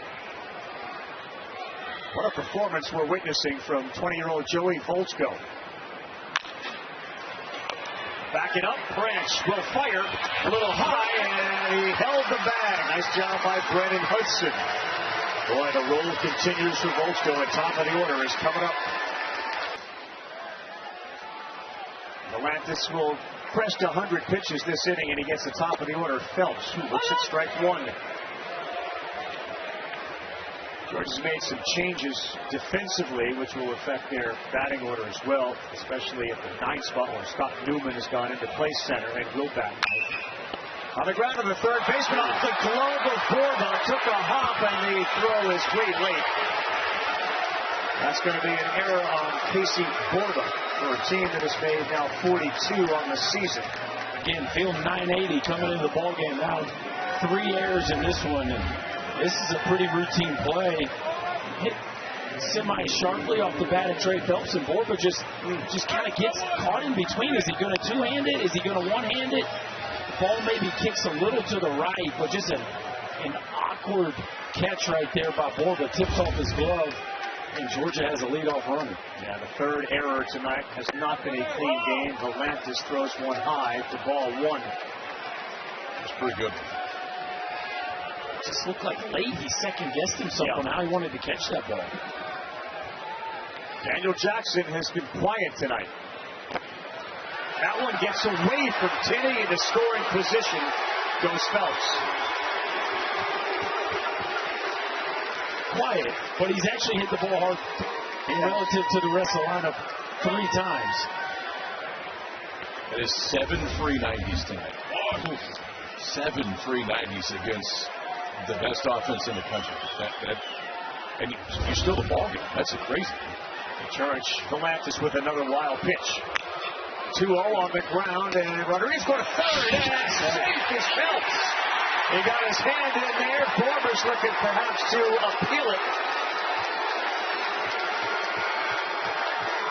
Phelps exploded on contact. Rodriguez threw it, and it looked like Phelps had slid in with his hand to be safe. Third base. Well, he definitely beats it to start. I mean, the left hand is there, but watch and see if he tags on that back leg or back foot when he comes off. He went airborne. Is that enough? Yeah, I think he's safe. He beats it, and I think he stays on. I think he goes airborne for a minute. I don't think he's on him, KP, when he does.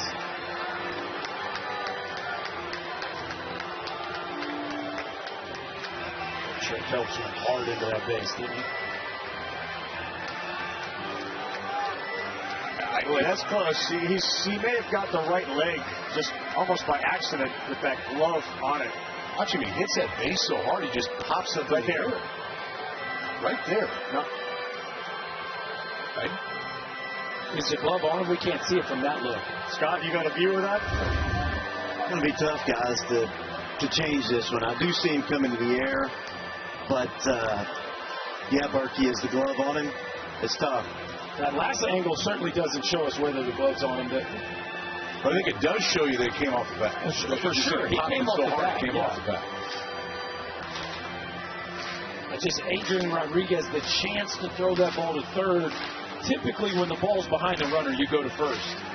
And that was a very risky play that really was the wrong decision. Now, he might get bailed out by the runner coming up off the base, but a risky play. And I just don't think we can tell from this angle, guys.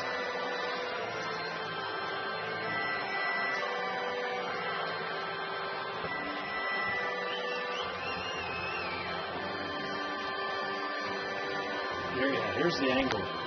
Just see if the glove stays on the entire time. Right there, Switch legs.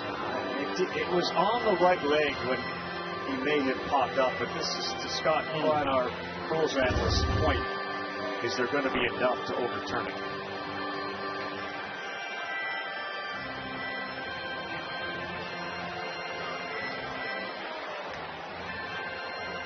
Either way, this is a pretty big one now. It is. And it was started with an error. There was a wild pitching here in this inning, similar to the first inning, and how things went sideways for him. All right, the look on the right is when you can see him go airborne a little bit later. Then compare it and see if the tag's there. Call of safe stands. Texas has one challenge remaining. Not enough to overturn it. Probably made sense. You have to do it.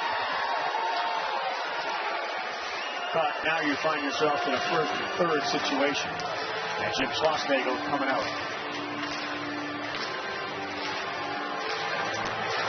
This is more of a defensive meeting here than a pitching change, it looks like. But, I mean, think about this, right? You got Phelps and Jackson at the top of the lineup. And you had a chance to retire both of them. Yeah. And now they're first and third, nobody out. It's another inning where your defense puts you in a bind. Yeah. And I hate to say it because Adrian Rodriguez has been a superstar, but it's just an unnecessary risk at a time where you just need to collect outs and trust that your guy on the bump can strike that dude out with one out and a runner at third. Score. In a sense, scoreboard watching, it's 4-1. We can't afford to give up another run. If we got a guy at third base, yeah, no doubt. Score him on a sac fly. It's just again, it maybe trying to make a play that isn't there, and you see this ball's behind Trey Phelps. When the ball's behind him like that, and you know you got a plus runner, it's just on a tag play. That is just an unnecessary risk. And I know he did everything he could to try to make the play, but now you're really in a bind here. Rylan Lujo has been in this situation a handful of times with runners at first and third. He's 3 for 6. He's hitting .500 in this situation. You got the infield kind of medium here. Exactly. Especially in the middle. Yeah, corners are in. The middle's, I guess they'll take the double play if it presents itself towards the base. Lujo fouls it out of play. Story on Lujo, his granddad is Rennie Stennett. Everybody remembers Rennie Stennett, the former major leaguer. That was the man that helped teach Ryan Lujo everything he knows about the game of baseball. 11 years in the major leagues. And Lujo plays for him. Ooh, skinny safety run.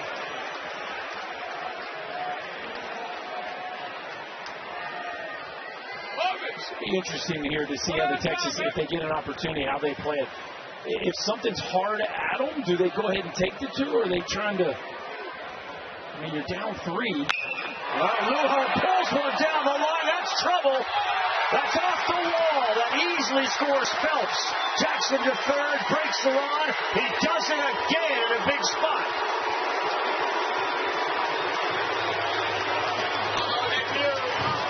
Big spot, similar pitch too. Working right back into that barrel. The last one he hooked off the foul pole, and then this time just missed hitting his second of the match. What's a move and come back in towards the barrel of Blue 0-2. It was a cutter his first time up that he hit out. This was the curveball. You could see him spike it and get over the top, but it still hangs enough in the plate. Good job of Lou Ho. A, of getting the barrel to it, but also keeping it fair. Just missed running his second out of here of the night, but it drives in another Georgia run, and we'll see if it drives Bolaños out of the game. Well, the timeout on the field is being called by Wes Johnson as he's got O'Shaughnessy due up with runners at second and third. This is like a full football night. There's like 10 guys in this. Yeah, Hardy timeout right here. We got 10 guys. We got two different groups. We got coaches. Nobody invited the puncher, but aside from that, you got everybody else that's in the huddle right now. Look, Wes is talking to the base runners, and Coggin and Ammirati are talking to the hitters. Very interesting. Back to your point, though, KP, I had chances to get both guys out. Yeah, I mean, 3 of the 5 runs have been unearned. And 2 premier hitters in a premier offense. It's just not a team that you can afford to do this to. We talked about how they got their hits. Lujo's homer in the first, but since then, the only 2 guys that had reached have been hit by pitching. So that's the first hit since the first inning. And now O'Shaughnessy with second and third. Takes strike 1.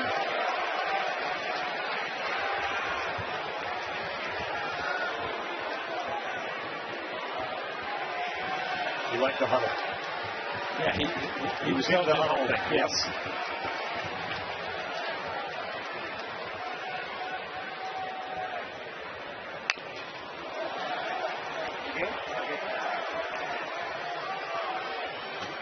As good as the Longhorn bullpen has been, we're at 108 pitches. Is this a situation where the guy on the mound is just better than anybody else, so we're leaving him in there?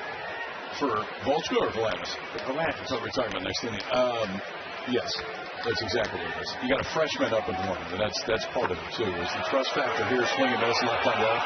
Kenny still hasn't found the baseball. He's going to have to throw it, and he lobs it down there, and there was no advancement because of the runner at third. Jackson wasn't feeling frisky enough to try to take advantage of that. Well, I love the sequence right there by Bolaños. Fastball in, rip the breaking ball. O'Shaughnessy comes up empty. Fortunately, Tinney does his job on the back end there. And again, this is why Bolaños is a superstar. Yep. He's able to get swing and miss in situations like this. And there's a ton of respect in this Georgia dugout for Dylan Bolaños because Colby Branch came up to me and in his Texas draw goes, man, that number 9, 99, he real good. I can't hit it worth a lick.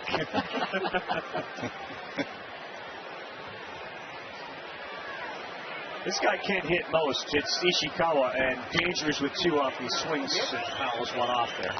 Ishikawa's been excellent versus lefties this year, and again, the bat to ball, the ability to move the baseball. This is one of the guys Georgia would pick to be up in a spot like this. Again, Texas playing kind of mid with their middle infield here.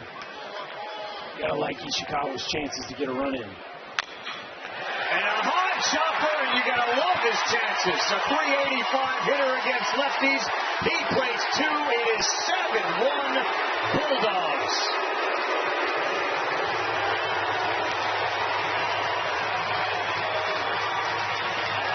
Born in Hawaii, grew up in Japan, a Baltimore chopper over the head of Larson.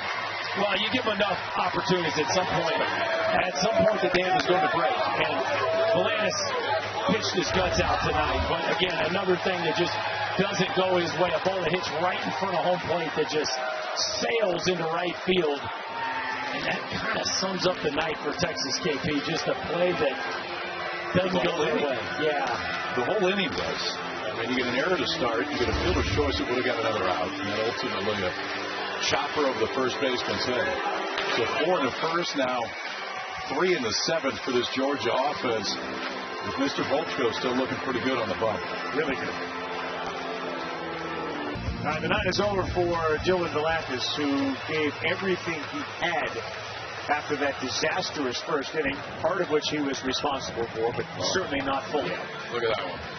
I mean, that's the one that is going to jump out that line. 7 runs he gave up.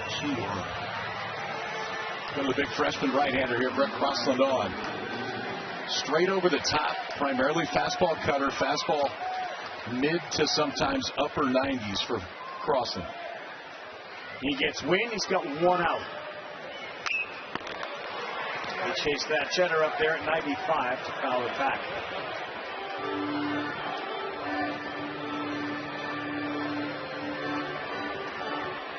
You had mentioned they will rue the first inning. This feels they're going to rue the whole game. I mean, because the same things that haunted them early have haunted them here late. 2 through 6 wasn't bad.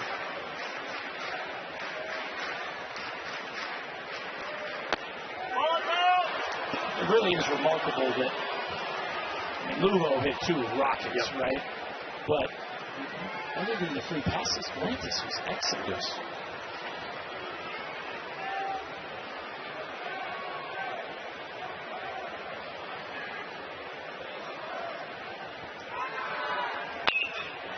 Going to be a blooper into right field. It's going to get down. A jam shot off the bat of Wynn to third base, Ishikawa. And they stay in business here in the 7th. There's been some of that, too.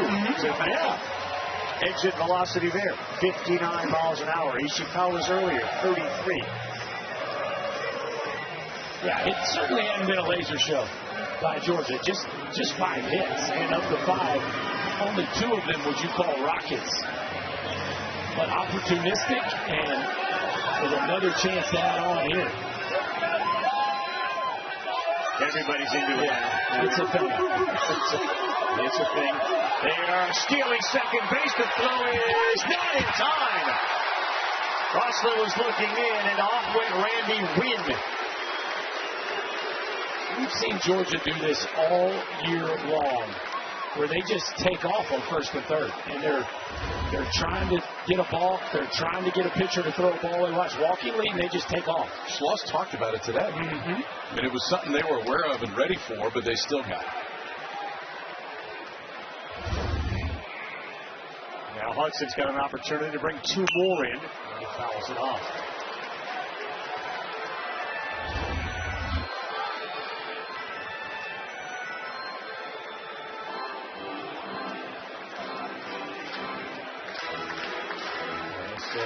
Frustration when the game plan isn't executed, and none of the game plan, with the exception of Volantis, as you said, innings 2 through 6 have really been executed.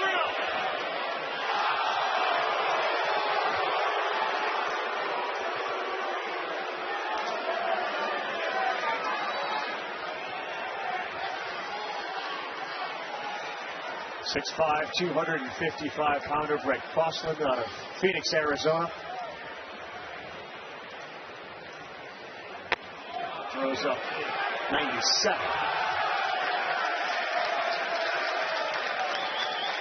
Volantis said about the freshmen, including this guy, he said all of our freshmen that are coming in here are disgusting. They're big, they got a lot of stuff behind them. And, they can throw some arms at you, and it looks like next year they'll be able to do the same. On a 1-2, got him there.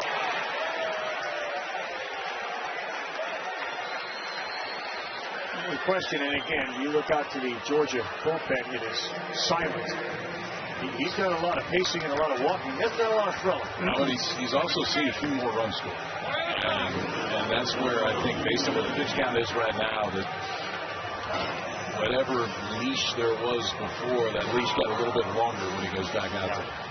He's also trying to stay loose. He went back into the cages, had his son work on him with a massage gun to stay loose, was doing high knees, and has stopped pacing back here in this dugout to stay on his feet. Well, your guy Colby Branch doesn't have to look out at big number 99 anymore. He's obviously on the bench, so he's got Crossland up there.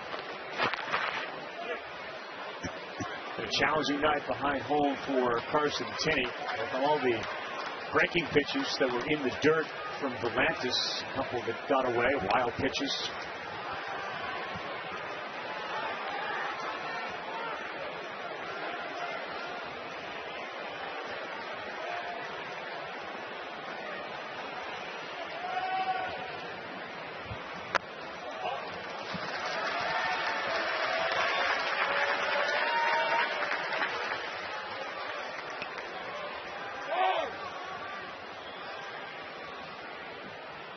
they took another step closer to a Branch v. Branch Yeah. game. Yeah, it's starting to look that way. With the 3 runs being scored here by Georgia. Lands an off-speed pitch to go 2 balls and a strike. And that Oklahoma team, they look the part right now. The difference 3 weeks makes. Wow. 3 weeks, double sessions, and fried chicken. That's it. That's the formula. Been proven for over 100 years, Rev. It always works. It does work. Old reliable.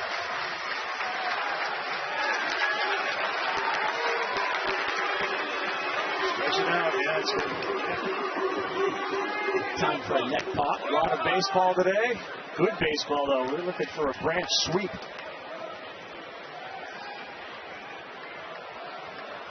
Hitters count for Colby.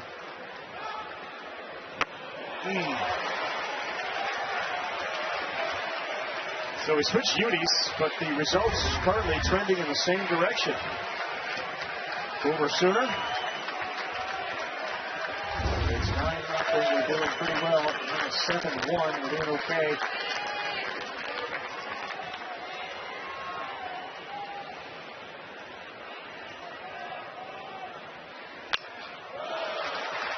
Can't stand up and cheer the wrong. No, it's going to be fascinating. Boomer Sooner. Like it's going to be fascinating. What are we doing on Monday? Do we split? Yeah. Are we Mom go one, Dad the other? Do we cheer for the defense, the offense? I feel a Bud interview coming on with the Branchers.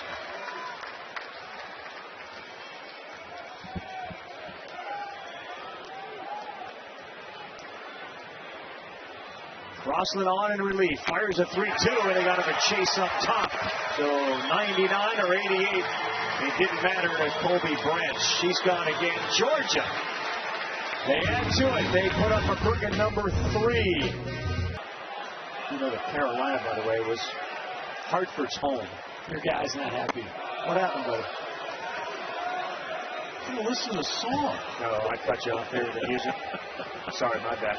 I'm sure we can play it again. The man had a promo to read, Kyle. It's not all about you. It's a great song. Is it a song? Yes. Volchko, 1 ball, 1 strike. All right, so already, longest outing that he's had all year. The longest was 6 2/3 before that. Now the question is, can you keep saving this Georgia bullpen? This one's up the middle, and it's got some eyes on it, and also has some topspin, and that's going to be a single. Well, Kyle, Ben was talking about this first. Do you really need to save the bullpen? No, it's true. You have 6 outs left. None of these guys have pitched here. Why wouldn't you want them to pitch in this game? Well, potentially, yeah. I mean, they're also not home, but yeah. Take a look at Mendoza, who's bent over, and they have the athletic trainer going out to check. I still think, I can understand what you're saying. We'd like to see guys in the environment get out there and see it. But eye test should still be the determining factor right here. We're taking Mendoza out of the game, guys. I don't like where he's hurting. He's not playing second because he injured his shoulder earlier. Right. But he's been able to hit even post-injury. And that, looks like it did up there. That.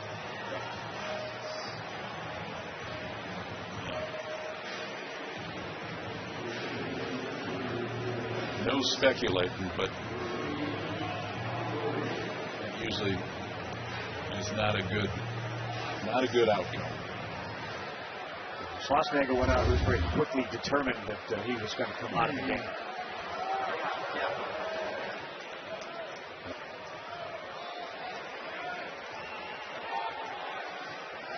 Callum Early is going to pinch run for him, and Larson will bat.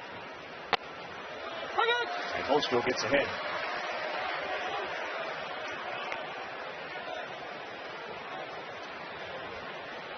Volchko looking to become the 4th pitcher in the last 30 years with at least 11 strikeouts and no walks in a College World Series game.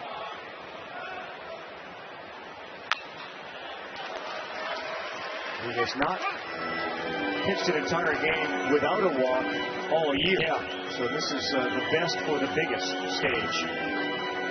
You mentioned some of those names. So the most strikeouts without a walk in a College World Series game in the last 30 years.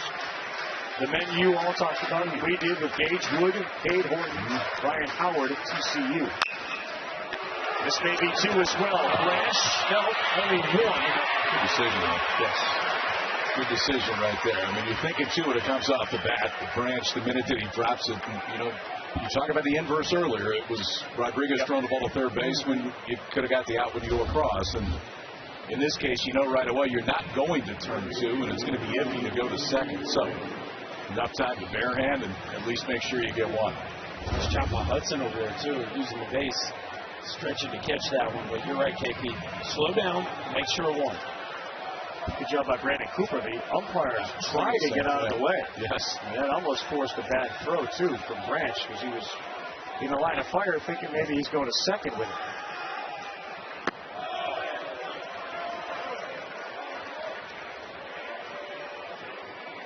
Let's hope that Mendoza issue isn't a big injury. He's been a very valuable part to this team. They finally got everybody kind of healthy. They brought Pendergrass in late, figured out their outfield positioning.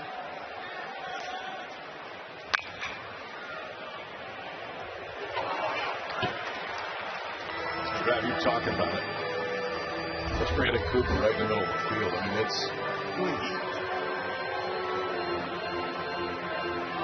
disconcerting here for Branch, too. Yeah, ump can, but he looks up. He's not expecting to see an umpire right in his own fire either. So both parties had to make late adjustments.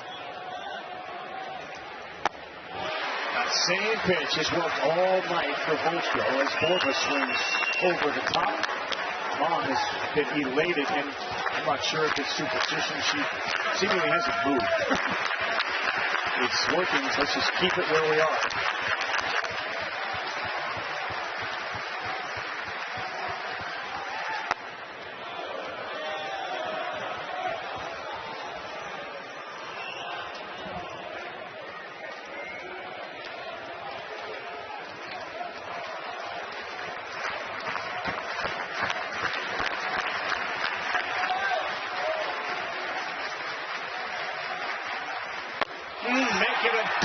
A dirty dozen for Volchko.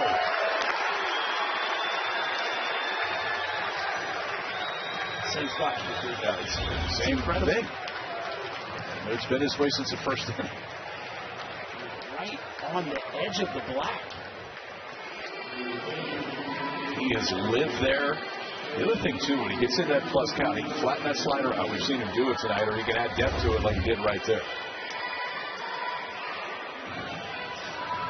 Josh Livingston is going to step in as a pinch hitter for Darian Pendergrass at the bottom of this Texas order.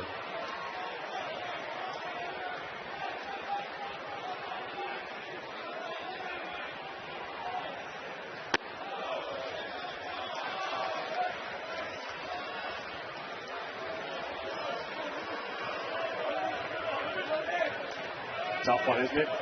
You go up there. He struck out 12. He's made everybody on this team look bad. I know you are not really warm, but we need you to get up there and hit. Yeah, well, Josh Livingston's never missed a chance to hit him. Of course, College World Series. It's just you got to imagine that whole Texas dugout is a little shell-shocked. You just would never have seen a game like this unfolded on a team that has been playing so well in the postseason. One thing, too, I mean, when you look at approach, like, this is the book. The only thing that's not the book tonight that Volchko has done is he's pounded the strikes and the ability to go off. But you know it's going to be 2 pitches. That's pretty much what it's been. I think he's thrown 4 curveballs. Besides that, everything else has been cutter and slider. It's just been the execution of those two tonight has been as good as he has ever had. For the most part, it feels like the swings and misses he's gotten, if they weren't swinging and missing, they were strikes. Yeah, that's right. That's right. No, the command has been just impeccable. A dozen strikeouts. The men's College World Series trying to give Georgia a 1 victory start. No, that's outside. And he has yet to walk a batter tonight.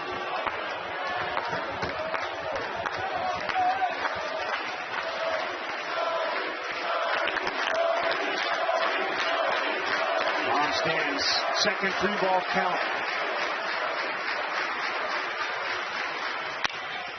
On the ground, fielded with a snap. Hudson steps on the bag, and a little 5 for Joey Volchko.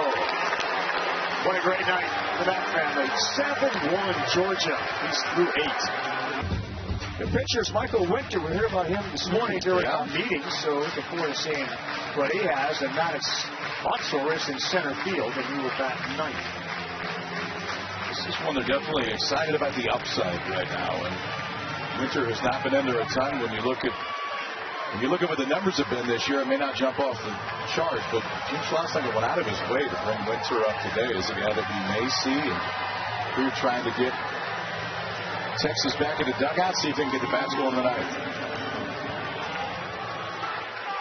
There is our new center fielder, Monsour, and the first time that we've seen Scott Newman at the plate for Georgia. 94 miles an hour from Winter.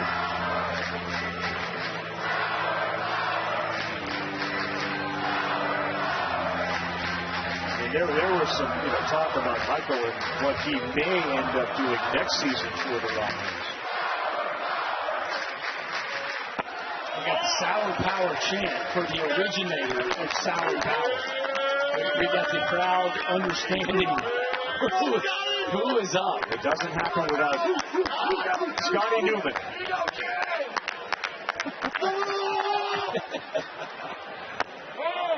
Now, I haven't seen Georgia go to this lineup at the end of games. Is this a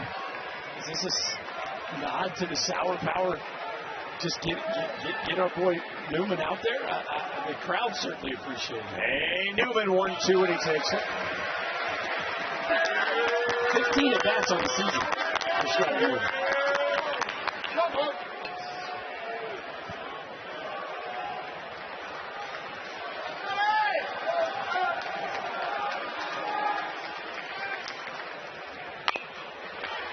A little squibber that's going to end up a fair ball, says our first base ump. Our home plate ump said no.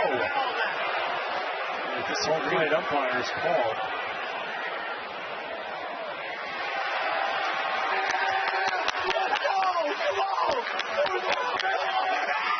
Go ahead, Scott Klein, our rules analyst. What are we doing there? Yes, up to the bag. Yes. We typically want the plate guy to take that. Sometimes the base guy wants to help out if it's past the cutout, because we may fear the plate guy is blocked out, but in this case, the home plate guy sees it and called it correctly foul. Foul ball, so it gives Newman and his Sour Power crowd another opportunity. Oh, yeah. You can feel it now. Yes.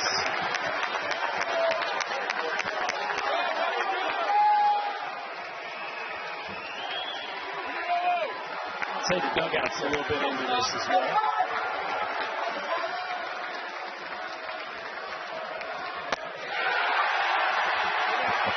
Let the crowd tell the story. A Sour Power walk. I mean, he's got Sour Power on his arm sleeve. I mean, this is. I mean, you talk about next level drip. Look at that, boys. Yeah. That's cool. Vice President of Marketing for Buc-ee's. Oh, it's On line one.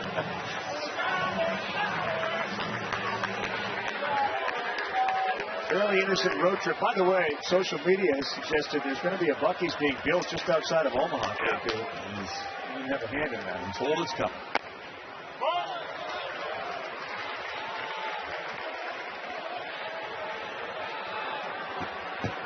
Trey Drip Phelps now up.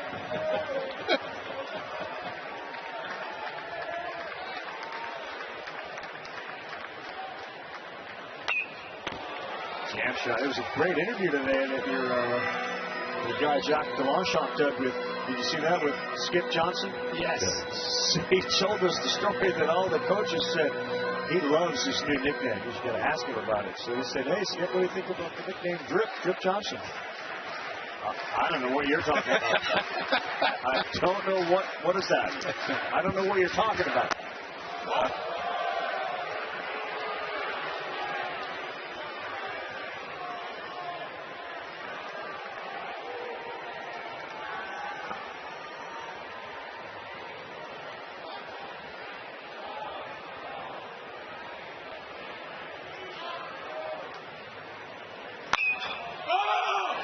picked up on the infield. You heard Phelps give a scream after that one, not because he was in pain, but out of frustration.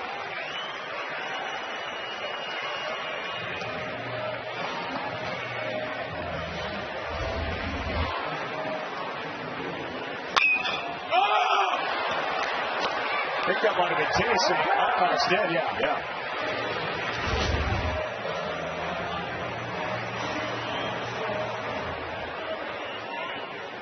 That is, boys, the last that you will see of that particular drip by Trey Phelps, because he said he brought a catcher's bag worth of drip, one for every day that he will play here.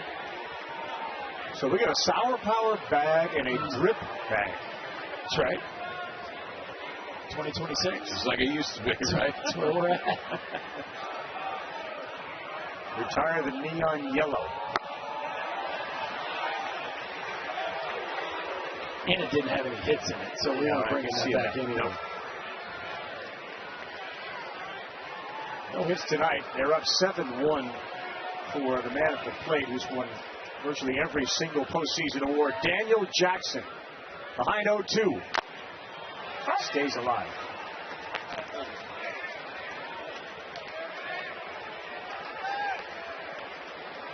An absolutely magical season. KB said, he wrote on his mirror he'd like to have that 30-30. He probably also wants to have College World Series champion. And they're trying to move a big step closer by knocking off the Longhorns.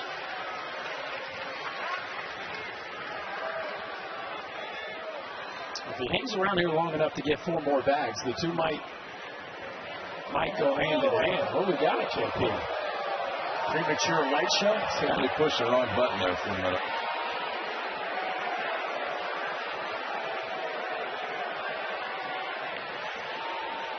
Daniel Jackson will tell you the story.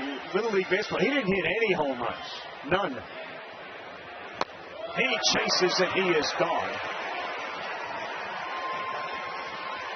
You can see why they're so excited here about the young freshman for Texas. Yes. He's made a couple big-time hitters look uncomfortable, and that breaking ball's got some real horizontal to it. That is sharp and just runs away from the barrel of Daniel Jackson. It's fastball in 3 different ones, too. It's cutter, curveball, slider. That would look like a slider was just off the plate. I mean, they talked about him today like a starter profile. Yes. Somebody that they could see moving into either a Tuesday role next year, potentially a weekend role. Little shallow right field. Robbins is there, and that will do it. Well, we'll see if Volchko will come out and try to throw the complete game. We know the answer is yes to that. He has to get through the top of the order one more time. Boys, take a look at tonight's Capital One rewarding performance. You only got one place here, don't you? Yeah. I mean, we come in talking about Georgia's offense, rightfully so. They lead the country in home runs, hit their 175th tonight. When we talked about Joey Volchko, it was more about upside, potential, what it could be if he throws strikes. Well, he threw strikes the whole night. He had the best outing that he's ever had in college baseball. He's got a very comfortable 7-1 lead. He will face Robbins, Tinney, and Pack Jr. for the 4th time tonight. And he gets the call in the inside corner. That's the other part of this night is it looks like Jackson sets up right down the middle, and then the pitch takes him either inside or outside with the same motion on it. And he's climbing this list. The stuff hasn't lightened, that's for sure. No.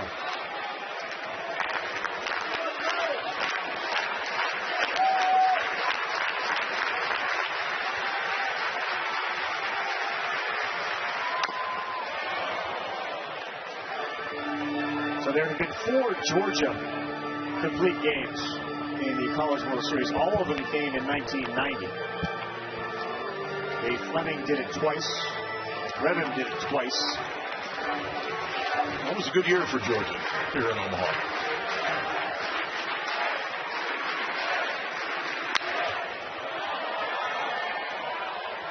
Go, give in. Let's go.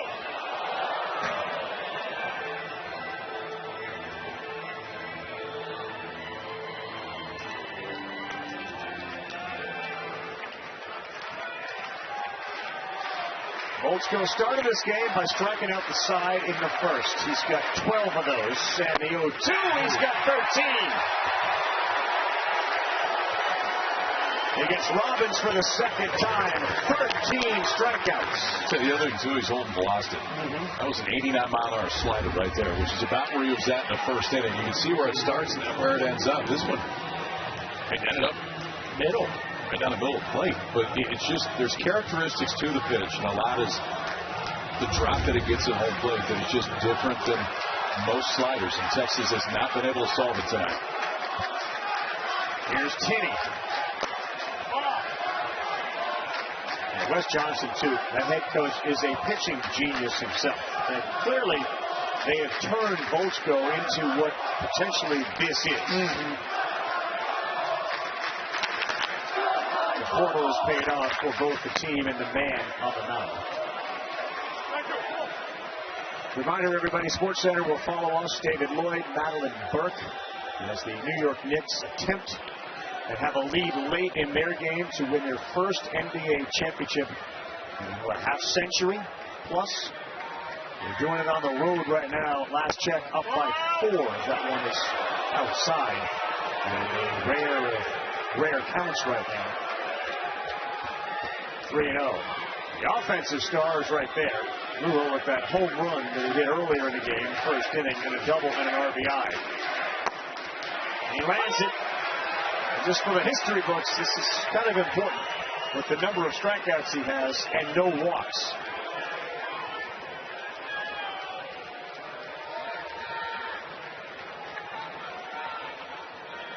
Oh, he will walk Carson Tinney. His first walk comes with 1 out in the 9th. I don't remember how many 3-ball counts he had, but I remember, didn't he go 3 balls for Robbins? That's what I thought. That may have been, there's been 3 total. Yeah, that was a good swing to that one, though. Yeah, once he got on track against Robbins, it has been cruise control since.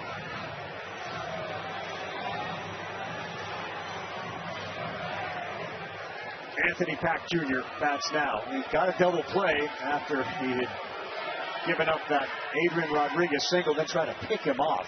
And that is a strike at the knees. We talked about how good it's been in the glove side, but he's backdoored a lot of those to lefties too. It's just the command tonight, the best I've ever seen it from a guy that primarily lives glove side.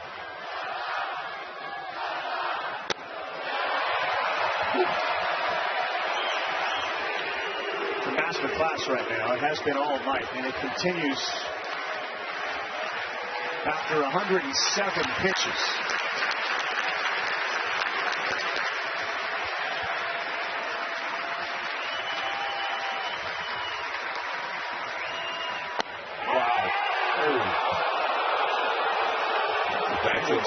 Struck him out with the first time up. It was Daniel Jackson trying hard. He's like, my bad.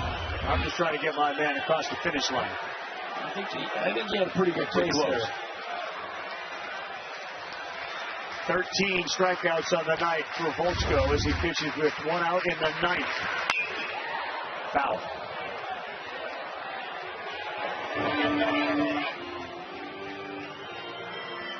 It's a hard one to emulate, but I mean, you can certainly take some read off of the swings that you've seen against Texas tonight. If you can emulate some of these pitches, and you find holes in some of the hitters.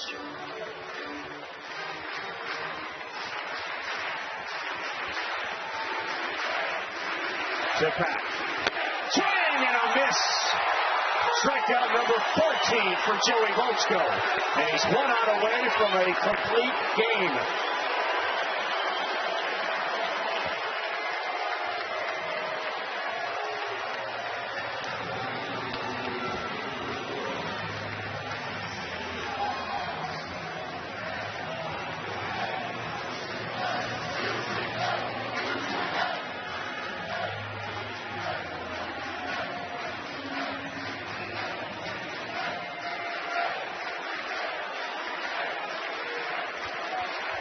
Temo Becerra steps in for Texas. And he's behind 0-1.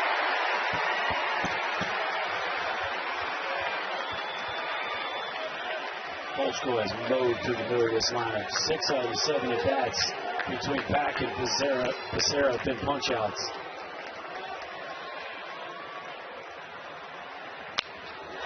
And he's got a chance to end it with his 15th strikeout. Alabama and what looks like Texas will play Monday at 2 Eastern time.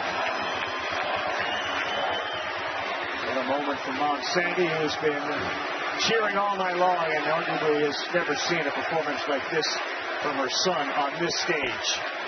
0-2 to Becerra. He got him, and what a way to end it. 15 strikeouts and a complete game for the Georgia win.